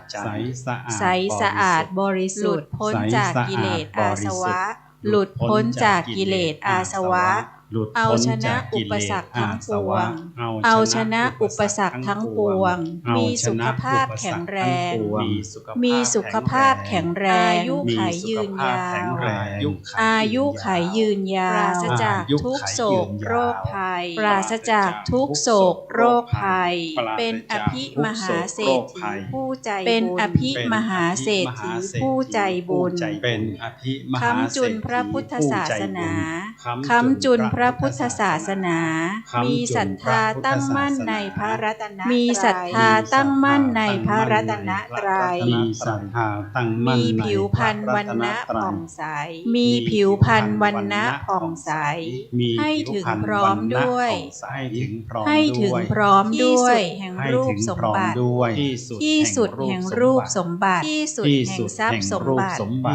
ที่สุดแห่งทรัพย์สมบัติที่สุดแห่งคุณสมบัติที่สุดแห่งคุณสมบัติที่สุดแห่งลาภยศสรรเสริญที่สุดแห่งลาภยศสรรเสริญสุขที่สุดมีดวงปัญญาสว่างไสวมีดวงปัญญาสว่างไสวเฉลียวฉลาดเฉลียวฉลาดแทงตลอดแตกฉานแทงตลอดทั้งทางโลกและทางธรรมทั้งทางโลกและทางธรรมเป็นผู้นำแห่งการสร้างความดีเป็นผู้นำแห่งการสร้างความดีมีดวงตาเห็นธรรมมีดวงตาเห็นธรรมสมปรารถนาทุกสิ่งที่ดีงามสมปรารถนาทุกสิ่งที่ดีงามจงทุกประการเถิดจงทุกประการเถิดนิพพานะปัจจโยโหนิพพานะปัจจโยโหตุนิพพานะปัจจโยโหตุเชิญคุณหมอทั้งสองท่านเข้าไปประเคนคุณหมอทั้งสองท่านและเข้าไปประเคนพระสงฆ์รูปที่สองและรูปที่สามเรียนเชิญครับ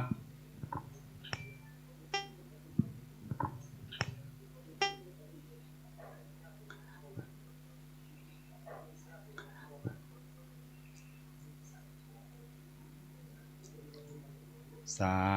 ธุอนุโมทาสาธุอนุโมทามิหลังจากนั้นเจ้าหน้าที่ฝ่ายพิธีการจะได้หลังจากนั้นเจ้าหน้าที่ฝ่ายพิธีการจะได้เชิญผ้าไตรทั้งสองไตรเทียบไว้ด้านหน้าพระพิธีการเรียนเชิญเจ้าหน้าที่ครับฝ่ายพิธีการหลังจากที่ท่านเจ้าภาพได้น้อมหลังจากที่คณะเจ้าภาพได้น้อมถวายไตรผู้สวดเรียบร้อยแล้วลำดับต่อไปจะเป็นการส่งเทศน์จะก้าวปัจจัยไตรธรรมแด่พระสงฆ์ทั้งมวล9 รูปก่อนที่จะได้น้อมถวายพระสงฆ์โดยอันดับแรกก่อนที่จะได้น้อมถวายพระสงฆ์นั้นเป็นธรรมเนียมปฏิบัติของพื้นบ้านล้านนาจะต้องน้อมถวายคุณพระพุทธบริสุทธิ์คุณจริงคุณพระพุทธบริสุทธิ์แท้จริงกว่าสิ่งใดพระปัญญาหาเปรียบเทียบสิ่งใดจึงก่อให้เป็นกรุณาดังสาครพระมหากรุณาดังคิดเพื่อหนุนแผ่คำสอนด้วยจิตคิดเพื่อหนุนร่มเงาเราสัตว์โลกได้อาศัยร่มเงาคุณนับน้อมถวายเป็นพุทธบูชาซึ่งเทียบไว้น้อมถวายเป็นพุทธบูชาซึ่งเทียบไว้ด้านฝั่งขวามือเรียบร้อยแล้วในพระครูสังฆราชกิตินิมนต์พระครูสังฆราชกิตินิธิทัศน์กิติโสพนได้น้อมถวายเจ้าวาดวัดสะพุงน้อยได้น้อมถวายเป็นพุทธบูชาธรรมบูชาด้วยความเคารพบูชาขอกราบนิมนต์ด้วยความเคารพครับ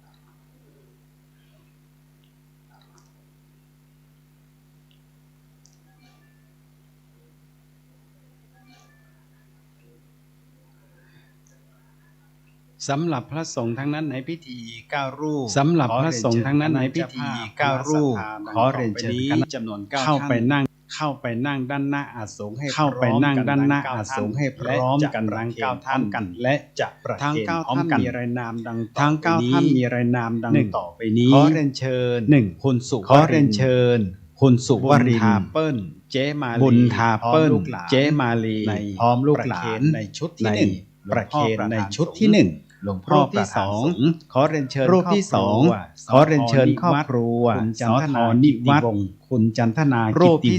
3ครอบรูปที่3ครอบครัวคุณวราพรรูปที่4ครอบครัวรูปที่4ครอบครัวคุณพัฒนาชวีวันรูปที่5อาจารย์บุญยศักดิ์รูปที่5อาจารย์บุญยศักดิ์แม่จารุวรรณเขื่อนแก้วพ่อตารูปที่6ตะละพ่อตาอินตะละคุณกรวรรณยศกาคุณกรวรรณยศที่8คุณรูปที่8คุณปวาริสานันทโชรัชชานันทโช คุณและรูปที่9คุณสมยศเอี่ยมอุไรทั้ง9ท่านพระสงฆ์ครับ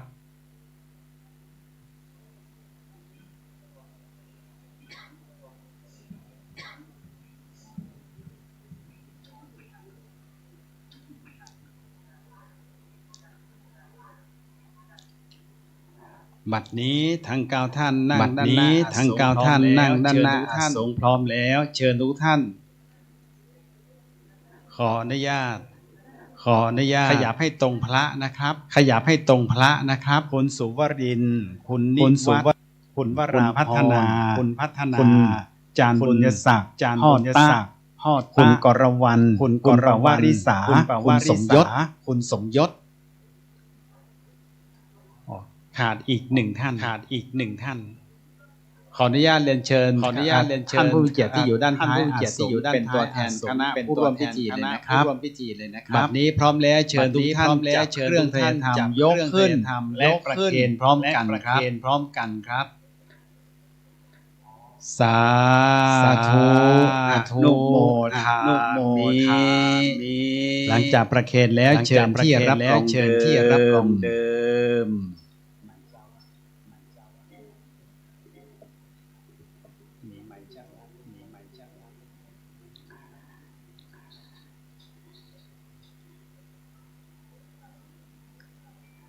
และก่อนที่พระสงฆ์จะได้อนุโมทนาลำดับต่อไปกระผมขออนุญาตเรียนเชิญในนามคณะศิษยานุศิษย์บูชาธรรม80 ปีหลวงพ่อธรรมชโยครับนายแพทย์นพรัตน์แพทย์หญิงสวนีวิบุลสันติครับได้นำเครื่องเตะธรรมข้าวเทียมเตะธรรมเจ้าว่าขอเรียนเชิญครับ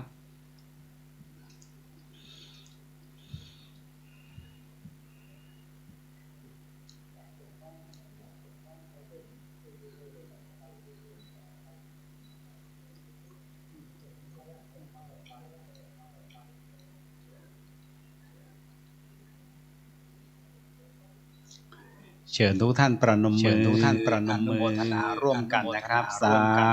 ธุอนุโมทามิและลำดับต่อไปครับขออนุญาตเชิญประธานในพิธีคุณแม่สุขุมาพรรังพึ่งนะครับได้นำยอดบริวารกฐินเข้าประเคนท่านเจ้าว่าขอเรียนเชิญคุณแม่ครับ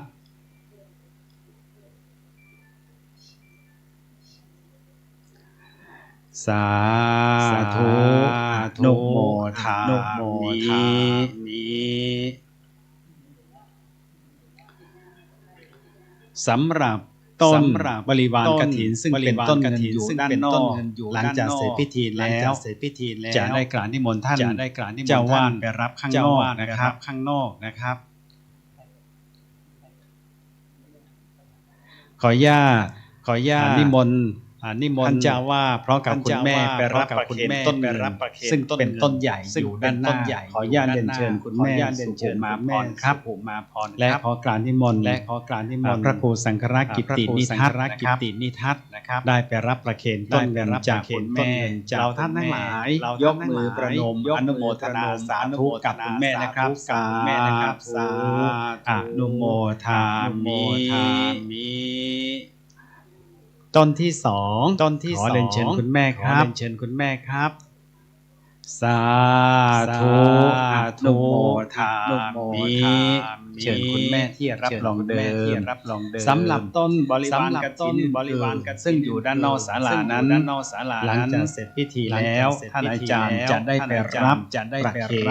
ประเคนนะครับและลำดับต่อไปครับก่อนที่พระสงฆ์ทั้งนั้นในพิธีจะได้อนุโมทนากระผมขอกราบนิมนต์พระครูสังฆรักษ์กิตตินิทัศน์กิตติโสภณเมธีเจ้าวาดวัดสัพพุน้อยได้กราบอนุโมทนาบุญกับคณะเจ้าภาพขอกราบนิมนต์ครับ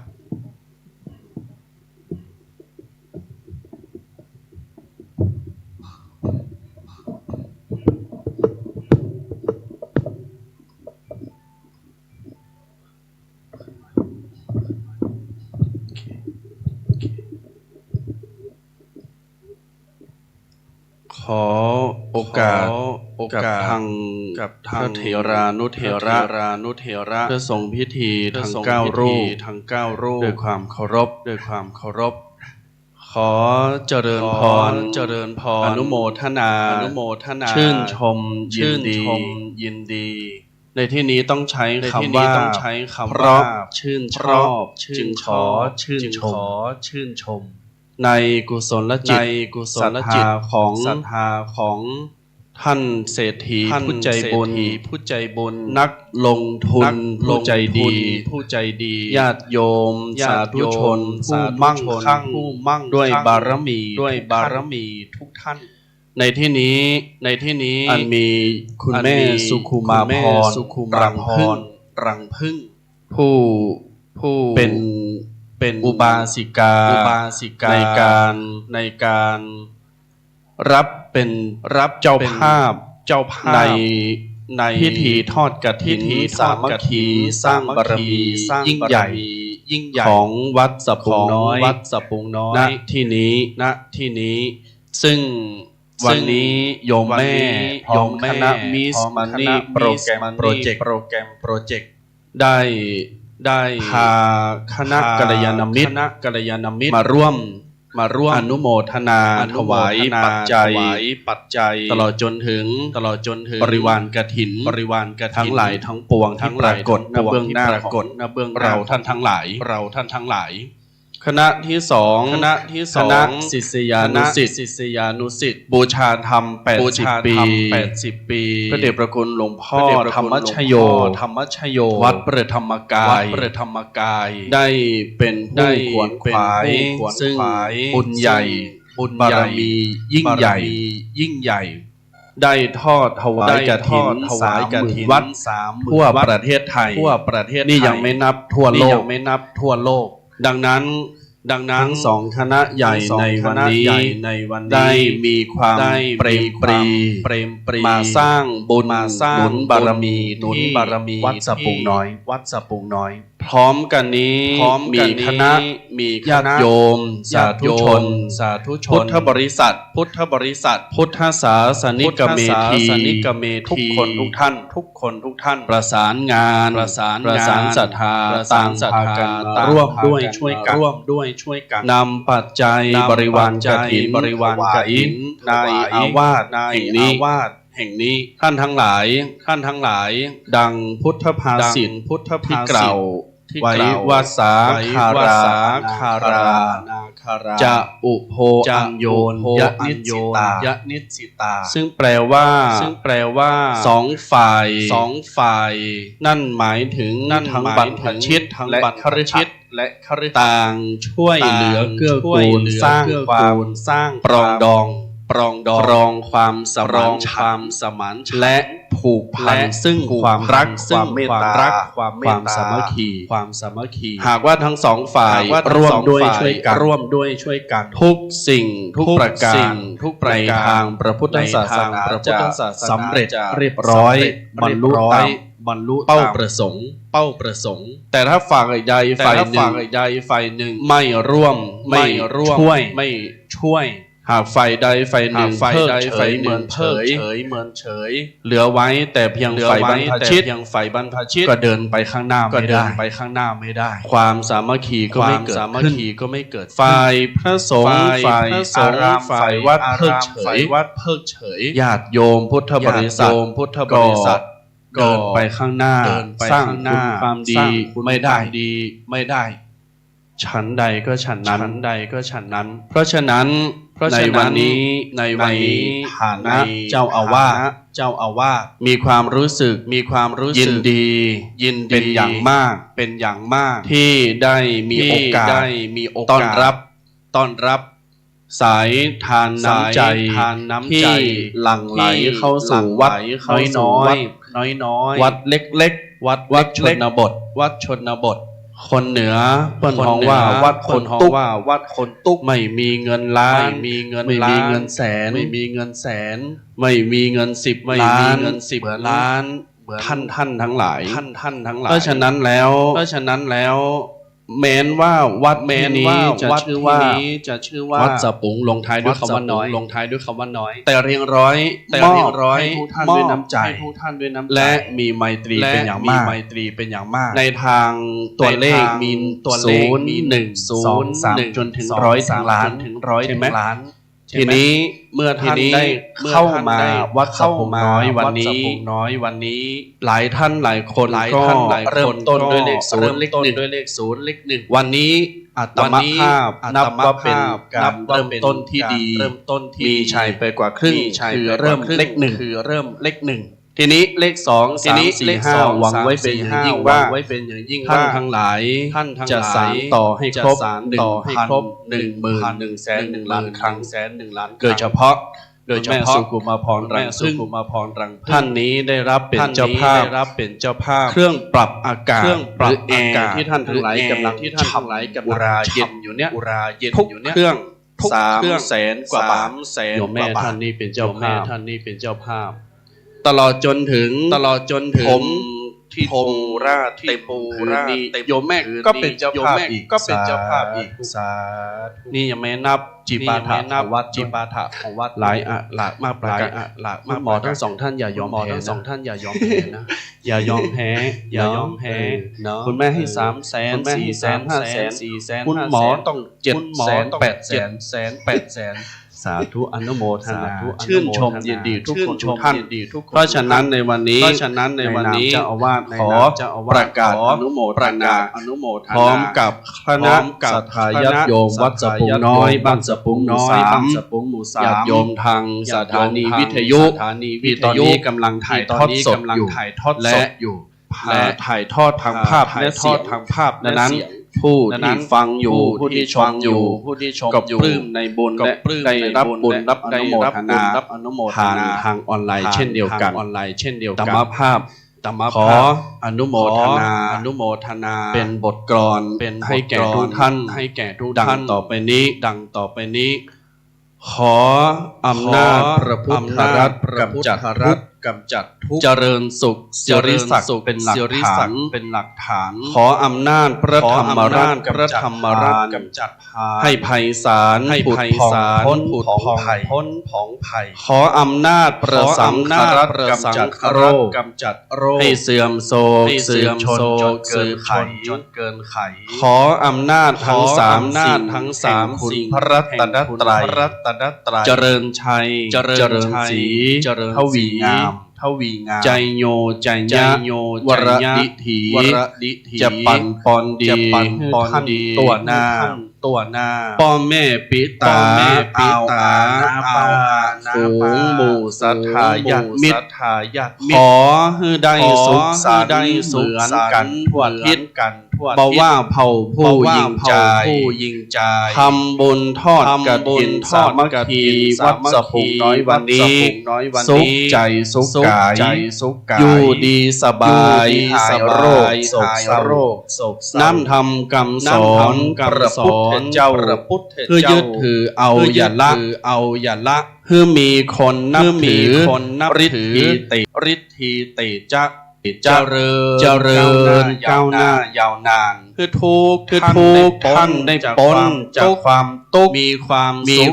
สุขทุกสถานอายุยืนนานเหมือนกันทั่วหน้าอายุยืนนานกันเหมือนกันทั่วหน้าพระอินทร์ชื่นชมพระพรหมหันคือเมตตาเทวดาหันปกปักรักษามั่งตลอดปีโชคดีตลอดไปเดินทางปลอดภัยทั้งไปทั้งกลับโชคดีมีทรัพย์กลับทั้งไปด้วยเถิด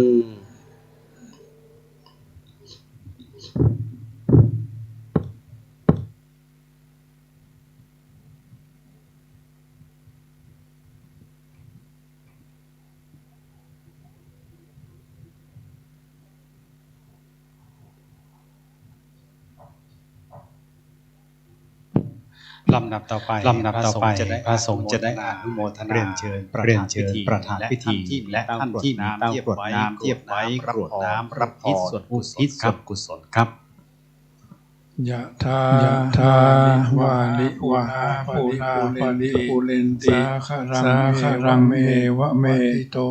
ตทินังเปตานังอุปกปติจิตังปฏิตังตุมหังคิปะเมวะสมิจจตุ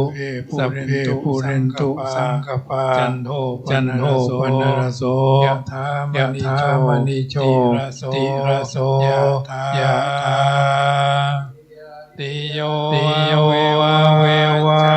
จันตุสัพโกเวนั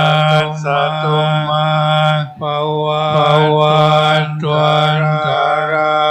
สุขีทีคาภวะอภิวาทนาสิริอังวุฒาปัจจายโนตารโรธรรมา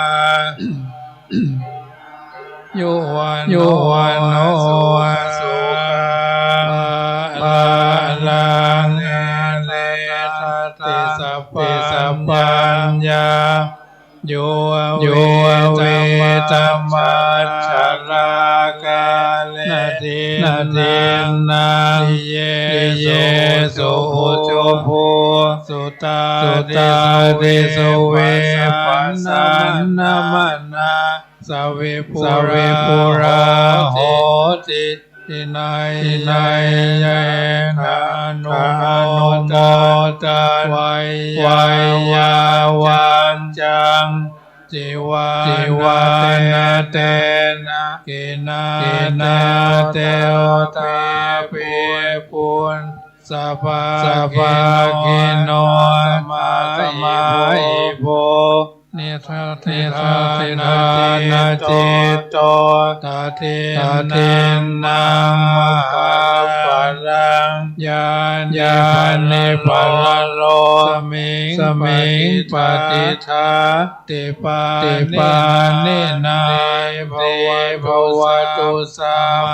มังรักขันตุสัพพะเทวตาปัทวัตตานุภาเวทาสโสทิภวันภวตุสัพพะมังคลังขันตุสัพพะเทวตาสัพพะมานุภาเวทาสโสทิตุเตภวตุสัพพะมังรักขันตุสัพพะเทวตาสังฆาโนเวนัสโตติภวันตุเตสาธุลำดับต่อไปครับก่อนที่พระสงฆ์ท่านจะได้เมตตาประกอบพิธีสังฆกรรมการกฐินและครองกฐินฉลองศรัทธาในเบื้องต้นและลงมามอบของที่ระลึกให้กับคณะเจ้าภาพผู้ร่วมพิธีเพื่อเป็นการรักษาวัฒนธรรมประเพณีอันดีงามของล้านนาจากนี้กระผมขอเรียนเชิญพ่ออาจารย์ได้นำผู้ร่วมพิธีทั้งมวลกรวดน้ำแผ่แบบอื้นเหมืองครับลำดับต่อไปนี้เราจะได้แผ่เมตตาเป็นภาษาพื้นเมืองเนาะอิตังตานากัมมังนิปานาปัจจโยโนนิจังอิตังสีลากัมมังนิปานาปัจจโยโนนิจังอิตังอนากัมมังนิปานาปัจจโยโนนิจังยังกินจิสารังกัมมังกาตาปังสเปยิกาตังนุนยังโนอนุโมทันโลสุนันโตปน อาทิตาทิตาตาทิกายุกาสัทธาอุปปิสัตสัตติสุขีอัตตานังปาริหารันตุมาตาลิตาโลสุขิตาอุนตุตุคามปะมุนจัมพิยาสุขิตาอุนตุตุคามจามุนจัมพิสัพเพอะยาตกาสุขิตาอุนตุตุคามปะมุนจัมพิสัพเพปิสาเทยะเพยะกาปิตาจาสุขิตาผู้กาปะมุนจัมพิสัพเพนาคตาสุขิตาอุนตุตุกาปะมุนจัมพิเทวาสุขิตาอุนกาปะมุนจัมพิสัพเพอาจาริโยสยาอุนตุตุกาปะมุนจัมภะสัมภะสิโยมิชาโอ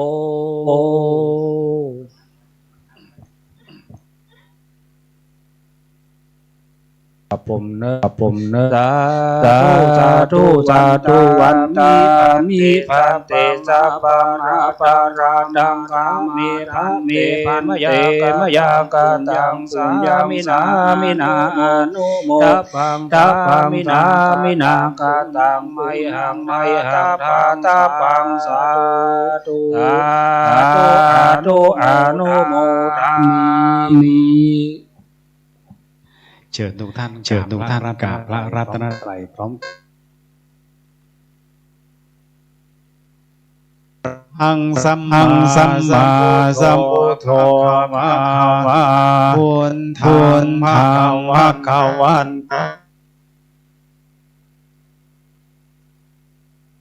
อาคาโตภะคะวะตาธัมโมธัมมังนาสามิภะคะวะโตสาวกสังโฆสังฆังนะมะ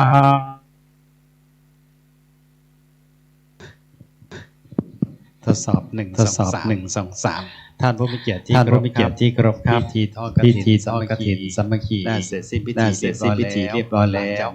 จากนี้พระสงฆ์ปกครองกฐินพร้อมกับคณะสงฆ์จะไปทำพิธีกราบและฉลองศรัทธาครองผ้ากฐินกระผมขอกราบนิมนต์พระสงฆ์ครับได้โปรด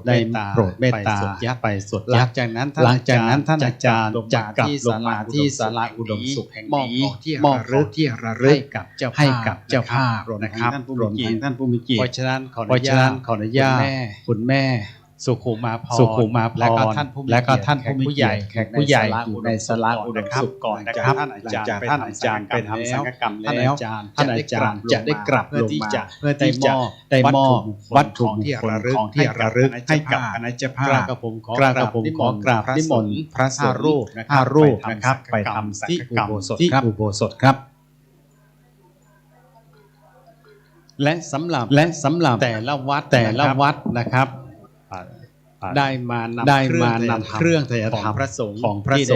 ที่ได้เมตตามาฉลองศรัทธาร่วมอนุโมทนาบุญในพิธีทอดกฐินในวันนี้เสร็จเรียบร้อยแล้วไปส่งที่รถนะครับพ่อแม่พี่น้องที่เป็นเจ้าของต้นเงินบริวารกฐินซึ่งอยู่ด้านหน้าศาลาอุดมสุขนั้นขออนุญาตรอสักครู่นะครับหลังจากที่ท่านอาจารย์เจ้าว่าพระครูสังฆรักษ์กิจนิทัศน์ท่านได้ไปสวดยัดกรานกฐินครองพระกฐินหลังจากนั้นกลับมาที่ศาลาอุดมสุขแห่งนี้มอบของที่ระลึกให้กับคณะเจ้าภาพแล้วท่านอาจารย์จะไปประเคนต้นล่างทุกต้นนะครับก็ขออนุญาตแจ้งให้คณะศรัทธาทุกท่านได้ทราบและการทอดกฐินในวันนี้เสร็จไปเรียบ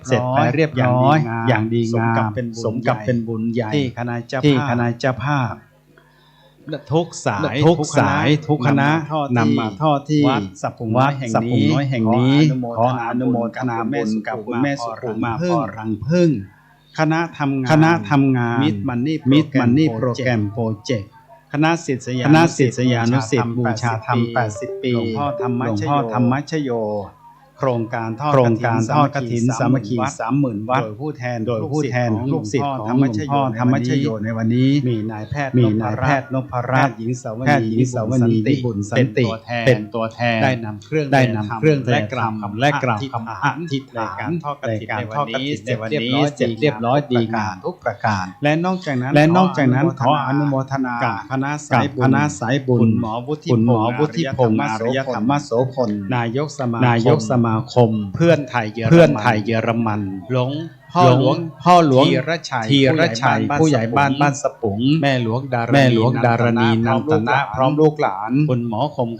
มคายอินเทพพร้อมลูกหลานคณะลูกหลานคุณแม่ฟองนวลกันทาและคุณแม่บัวบานโยริยะคุณหมอนินวันชัยมาลาพร้อมลูกหลานก็ขออนุโมทนากับคณะเจ้าภาพและก็ท่านผู้เกียรติทั้งหลายที่เดินทางมาแต่ไกลตั้งใจมาแต่บ้านมาร่วมพิธีทำบุญมหาทานในวันนี้ก็คือ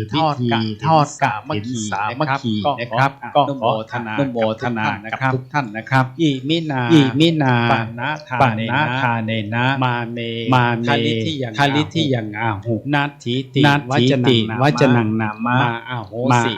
สิภวาพระเวด้วยกุศลผลบุญทานที่เราจะพาคณะสัตยาติธรรมทั้งหลายได้เดินทางมาร่วมพิธีในวันนี้ขอผลทานที่เราท่านทำทั้งหลายขอผลทานที่เราท่านทั้งหลายได้ร่วมกันกระทำบำเพ็ญให้เป็นไปขอความยากจนเข็นใจอย่าได้มีแก่สัตว์เจ้าข้าทุกตัวตนและขอให้คณะสัตยาติโยมทั้งหลายอย่าได้รู้จักคำว่าไม่มีและคำว่าไม่มีอย่าได้ยินได้ฟังในทุกชาติด้วยเถิดสาธุขออนุโมทนากับทุกท่านหลังจากนี้คณะสัตยาท่านใดคณะสายบุญท่านใดจะบันทึกภาพด้านหน้าพระปฏิมาประธานตลอดถึงต้นเงินองค์กฐินภายในศาลาอุดมสุขในช่วงนี้ก็ขอเรียนเชิญนะครับอีกสักครู่หลังจากที่ท่านอาจารย์เจ้าว่าไปทำพิธีสังฆกรรมกลั่นกฐินครองกฐินเรียบร้อยแล้วจะมามอบของที่ระลึกให้กับคณะเจ้าภาพและวัตถุมงคลให้กับผู้ร่วมพิธีเสร็จแล้วจะไปรับประเคนต้นเงินด้านล่างนะครับแจ้งเพื่อทราบครับ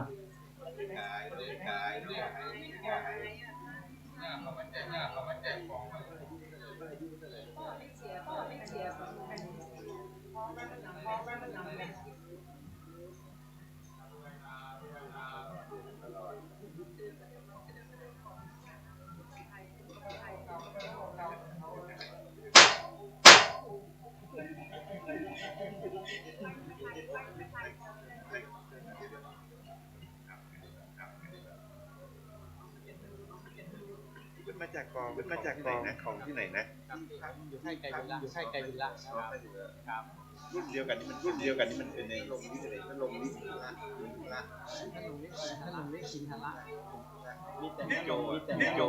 อันนี้กระหมดแล้วก็มันจะหมดเลยครับอ๋อครั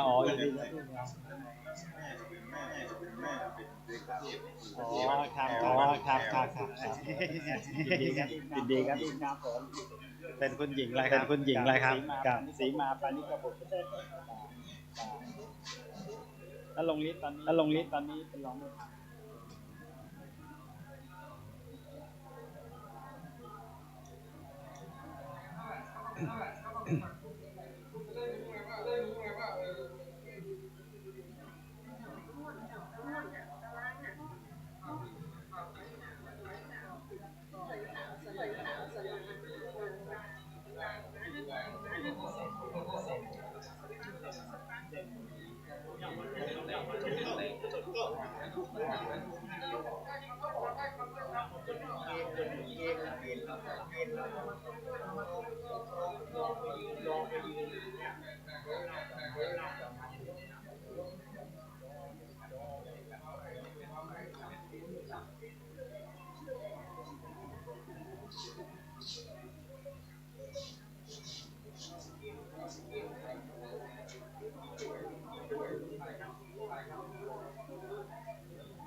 คณะสัตยาสาธุชนทั้งหลาย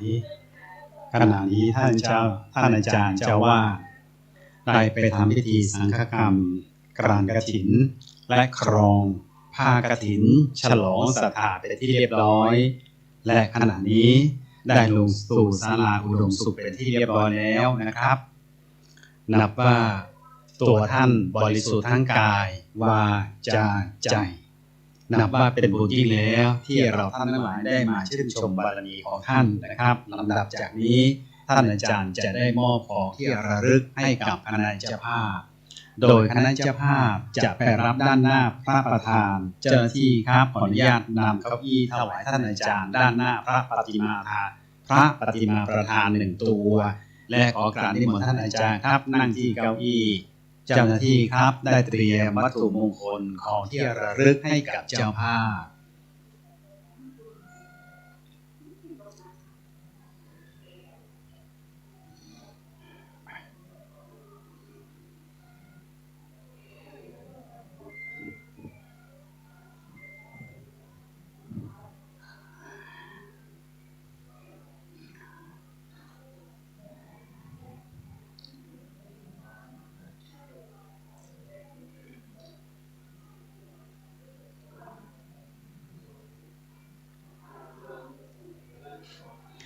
ขออนุญาตเรียนเชิญ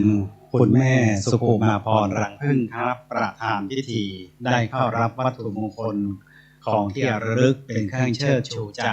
และก็เป็นที่พึ่งนะครับนาทีเมสารนังอันยังที่พึ่งอื่นของเราไม่มีนอกจากพระพุทธรัตนะธรรมรัตนะสังฆรัตนะเท่านั้นขออนุโมทนาครับขอเรียนเชิญคุณหมอทั้งสองท่านครับนายแพทย์นพรัตน์แพทย์หญิงสวนีวิบุลสันติครับขอเรียนเชิญคุณหมอวุฒิพงศ์ครับอารยธรรมโสพลนายกสมาคมเพื่อนไทยเยอรมันขอเรียนเชิญคุณหมอครับ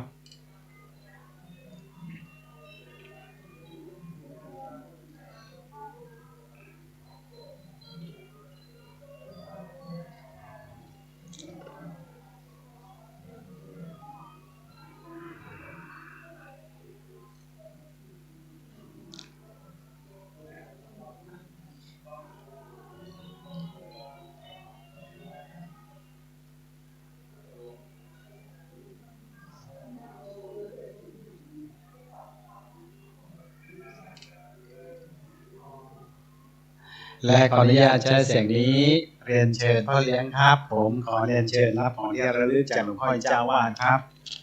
พ่อเลี้ยงในนามลูกศิษย์ของครูบาอ้ายอิทธปัญโยครับพ่อเลี้ยงคำสมคำมาขอเรียนเชิญครับพ่อเลี้ยงครับ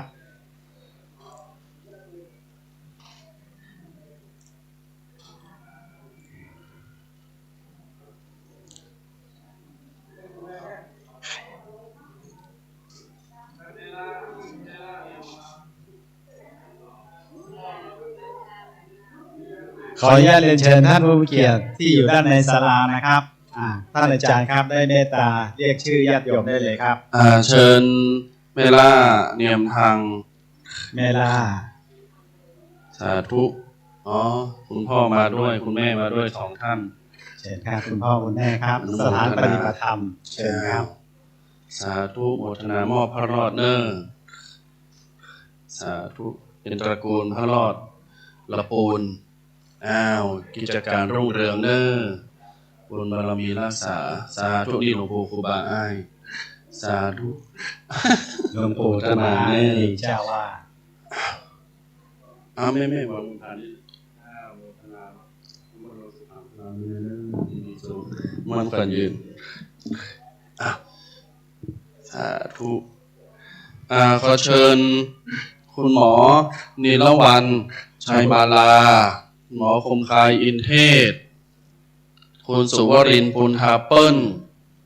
คุณชวีวันชัยลาคุณวราพรทานหงคุณแม่คำใบยองจาคุณแม่ลำดวนแก้วยศคุณแม่พิมพ์ทองจีโนคุณที่มีรายชื่อขอเชิญมาเนอขอเชิญครับท่านที่มีรายชื่อขอเชิญสุวรินทร์บุญธาเปิ้ลครอบครัวคุณวราพรทาทงครับคุณชวีคุณพัฒนาชวีวันชัยลาอาจารย์บุญศักดิ์แม่จารุวรรณเกินแก้วเชิญครับด้านบนครับพ่อตาอินตาละ คุณกรวรรณยศการคุณปวาริสารัชชานันทโชติคุณสมยศเอี่ยมอุไรซึ่งทั้ง9ท่านนั้นเป็นตัวแทนประเคนเครื่องไทยธรรมแด่พระสงฆ์และเป็นเจ้าภาพในการนี้กระผมขออนุญาตเรียนเชิญครับได้รับวัตถุมงคลเป็นที่ระลึกและนำไปสักการะบูชาเพื่อความเป็นสิริมงคลในโอกาสต่อไปขอเรียนเชิญครับ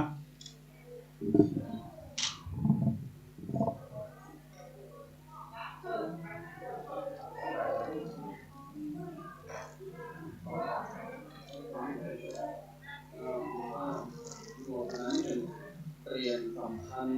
มงคลที่สุดของหลวงปู่ครูบาให้พระธรรมโมถ้าเกิดท่านได้อายุมั่นขวัญยืน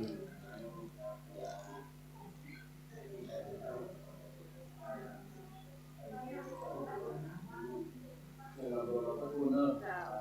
แม่ของ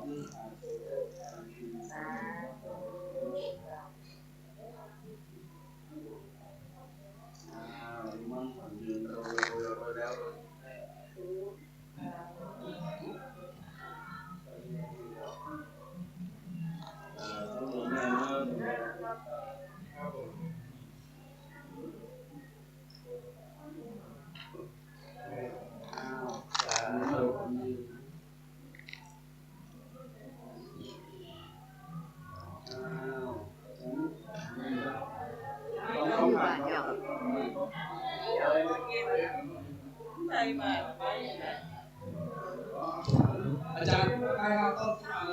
ครับขออนุญาตสักครู่นะครับท่านผู้มีเกียรติครับขณะนี้ท่านอาจารย์กำลังแจกวัตถุมงคลอยู่นะครับท่านผู้มีเกียรตินั้นที่เป็นเจ้าภาพต้นเงินนะครับขออนุญาตท่านอาจารย์ได้เมตตาให้ญาติโยมนำมาประเคนด้านในนะครับค่อยๆมานะครับขออนุญาตเจ้าหน้าที่ได้ช่วยกันนำต้นเงินที่ประเคนแล้วเทียบไว้ด้านหน้าอาสงหรือด้านหน้าพระประธานได้เลยนะครับขออนุญาตอนุโมทนากับคุณหมอทั้งสองท่านนะครับสาธุอนุโมทามิขออนุโมทนากับทุกท่านพี่น้องญาติโยมทั้งหลายที่นำต้นเงินบริวารกฐินยอดกฐินมาประเคนกับอาจารย์ด้านในเจ้าหน้าที่ฝ่ายพิธีการครับช่วยดูนะครับในการนำยอดปัจจัยต้นเงินเทียบไว้ด้านหน้าอาสงบนเก้าอี้ก็วางได้เลยนะครับในขณะนี้พระสงฆ์ทั้ง9รูปท่านได้กลับไปปฏิบัติศาสนกิจเรียบร้อยแล้วนำต้นเงินวางไว้บนเก้าอี้ก็ได้ถ้าบริเวณด้านหน้าไม่เพียงพอนะครับช่วยกันนะครับพี่น้องศรัทธาครับและหลังจากประเคนต้นเงินแล้วนะครับท่านอาจารย์จะมอบวัตถุมงคลเป็นที่ระลึกให้นะครับค่อยๆทยอยเข้ามานะครับค่อยๆทยอยเข้ามาเรียงตามลำดับเข้ามาเรื่อยๆนะครับขออนุญาตสามเณรครับช่วยโยมด้วยครับผมนำต้นเงินไปเทียบไว้ด้านข้างครับที่อาสงด้วยนะครับนิมนต์สามเณรครับขออนุญาตต้นเงินรอสักครู่นะครับ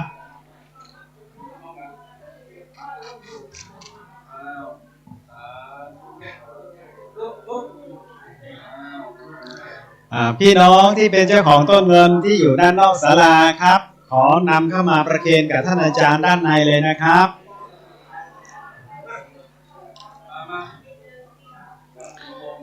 ขออนุญาตการเข้าไปประเคนเนี่ยต้องเข้าไปเป็นแถวครับถ้าต่างคนต่างเข้าไปเนี่ยมันประเคนไม่ได้นะครับเพราะว่าต้นเงินเนี่ยมันเป็นพุ่มครับจะวางได้ด้านหน้าอาจารย์ได้ครั้งละ1ต้นเท่านั้นเองนะครับเพราะฉะนั้นไปเป็นแถวครับได้ประเคนกันทุกคนพอประเคนแล้วเดินไปข้างหน้าเดินออกไปข้างหน้าแล้วก็โวกกลับมาทางขวามือครับก็จะเป็นรูปตัวยูก็จะทำให้การประเคนนั้นสะดวกขึ้นง่ายขึ้นรวดเร็วขึ้นถ้าต่างคนต่างเข้ามาแล้วก็เข้าไปตรงหน้าอาจารย์เลยทีเดียวประเคนไม่ได้เพราะว่าวางได้ครั้งละ1ต้นนะครับไม่สามารถจะวางซ้อนกันได้เพราะว่าโต๊ะตัวเล็กและก็พุ่มหลายของท่านบางท่านเป็นพุ่มใหญ่นะครับดังนั้นต้องประเคนได้ทีละ1ต้นเท่านั้นเองพี่น้องครับเป็นกิจกรรมสุดท้ายก่อนที่จะเสร็จพิธีอย่างสมบูรณ์ก็คือการประเคนยอด บริวารกฐินหรือว่าต้นเงินที่พี่น้องศรัทธาพี่น้องศรัทธาได้ไปตั้งต้นที่บ้านบอกญาติบอกพี่บอกน้องพร้อมกันมาวันนี้ขั้นตอนสำคัญก็คือในส่วนของพิธีกรรมอย่างเป็นทางการได้เสร็จพิธีแล้ว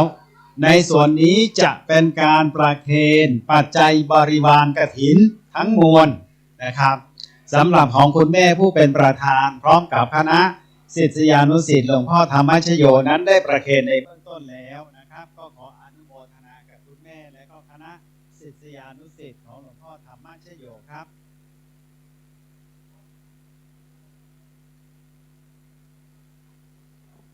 ขออนุญาตคณะศรัทธาที่อยู่ด้านล่างนะครับช่วยกันนำต้นเงินมาประเคนให้หมดนะครับขอเชิญเข้ามาเลยครับเป็นตัวแทนพี่น้องศรัทธา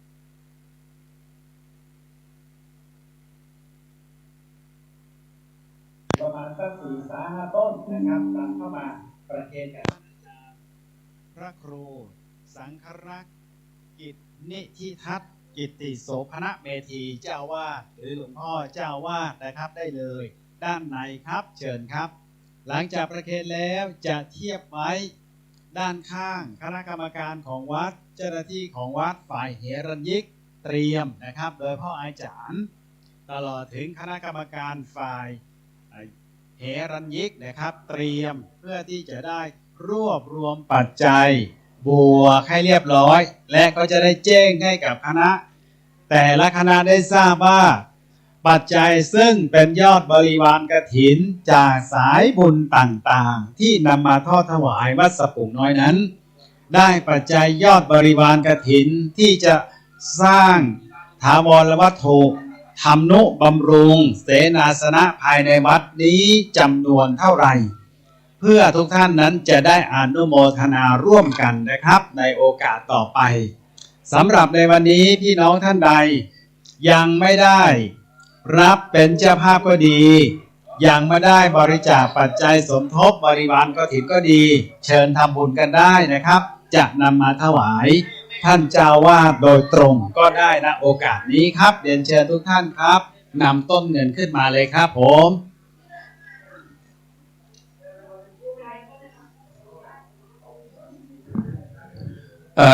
ศรัทธาญาติโยมต่างบ้านต่างจองตีมาก็กินข้าวน้ำข้าวแรงกันเนอเร่งน้ำเร่งข้าวเนอมีน้ำมีแรมมีอาหารเร่งเนอสาธุอีก3 ต้นด้านนอกครับคณะศรัทธาสะปุ่งน้อยเราครับ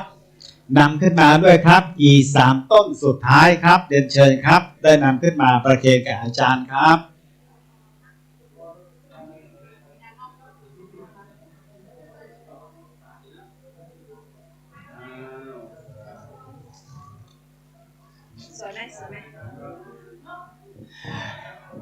พี่น้องครับนำขึ้นมาเลยครับต้นสุดท้ายนะครับนำขึ้นมาครับหลังจากประเคนต้นเงินเรียบร้อยแล้วพี่น้องศรัทธาผู้มาร่วมพิธีวันนี้นะครับอย่าเพิ่งรีบกลับนะครับทางวัดมีโรงทานครับรับประทานอาหารเย็นกันให้เรียบร้อยแล้วค่อยกลับนะครับก็ขอให้ทุกท่านนั้นโชคดีมีความสุขกุศลผลบุญหนุนนำนะครับมีแต่ความสุขความเจริญคิดสิ่งใดขอให้ได้ดังใจคิดให้สำเร็จได้ดังใจหมายเราศัตรูผู้คิดร้ายจงเสื่อมคลายความวุ่นวายจงสงบพบสุขเทินสาธุขออนุโมทนาบุญกุศลกับทุกท่านด้วยนะครับผมสาธุอนุโมทามิบัดนี้การประเคนต้นเงินทั้งมวลได้เสร็จเรียบร้อยสมบูรณ์ทุกประการแล้วสาธุอนุโมทามิเชิญทุกท่านครับรับประทานอาหารทางเจ้าภาพจัดเตรียมไว้ต้อนรับสำหรับคณะกรรมการของวัดฝ่ายเหรัญยิกเชิญด้านในเตรียมนับปัจจัยบริวารกฐินรวบรวมยอดนำถวายท่านเจ้าวาดและประกาศให้ศรัทธาญาติโยมทราบในโอกาสต่อไปครับ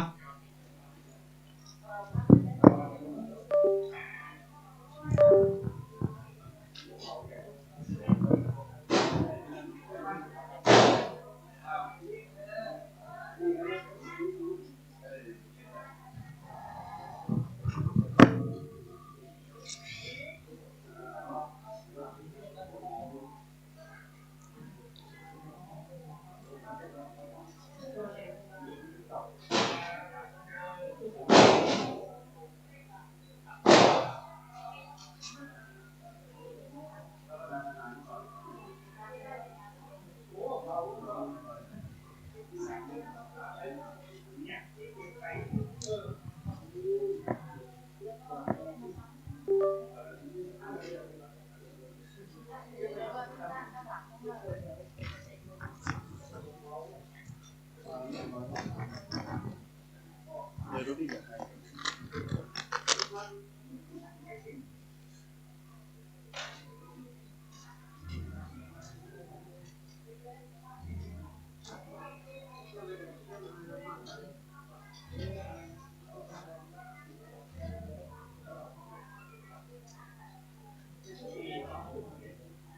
มีกล้องล่ะ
ขออนุโมทนา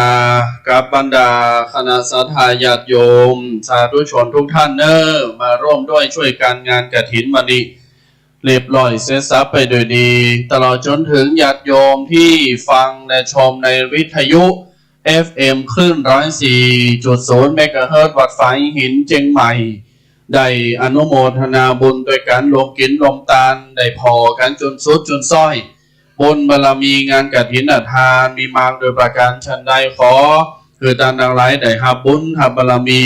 ในที่ทุกสถานในการท่องเมื่อการถ่ายทอดสดงานทอดกฐินสามัคคีประจำปีวัดสะพุงน้อยวันนี้เรียบร้อยไปด้วยดีขอยุติการถ่ายทอดสดสถานีวิทยุและถ่ายทอดสดทำภาพและเสียงไว้แต่เพียงแค่นี้ขอบุญรักษาบารมีคุ้มครองขอเจริญพร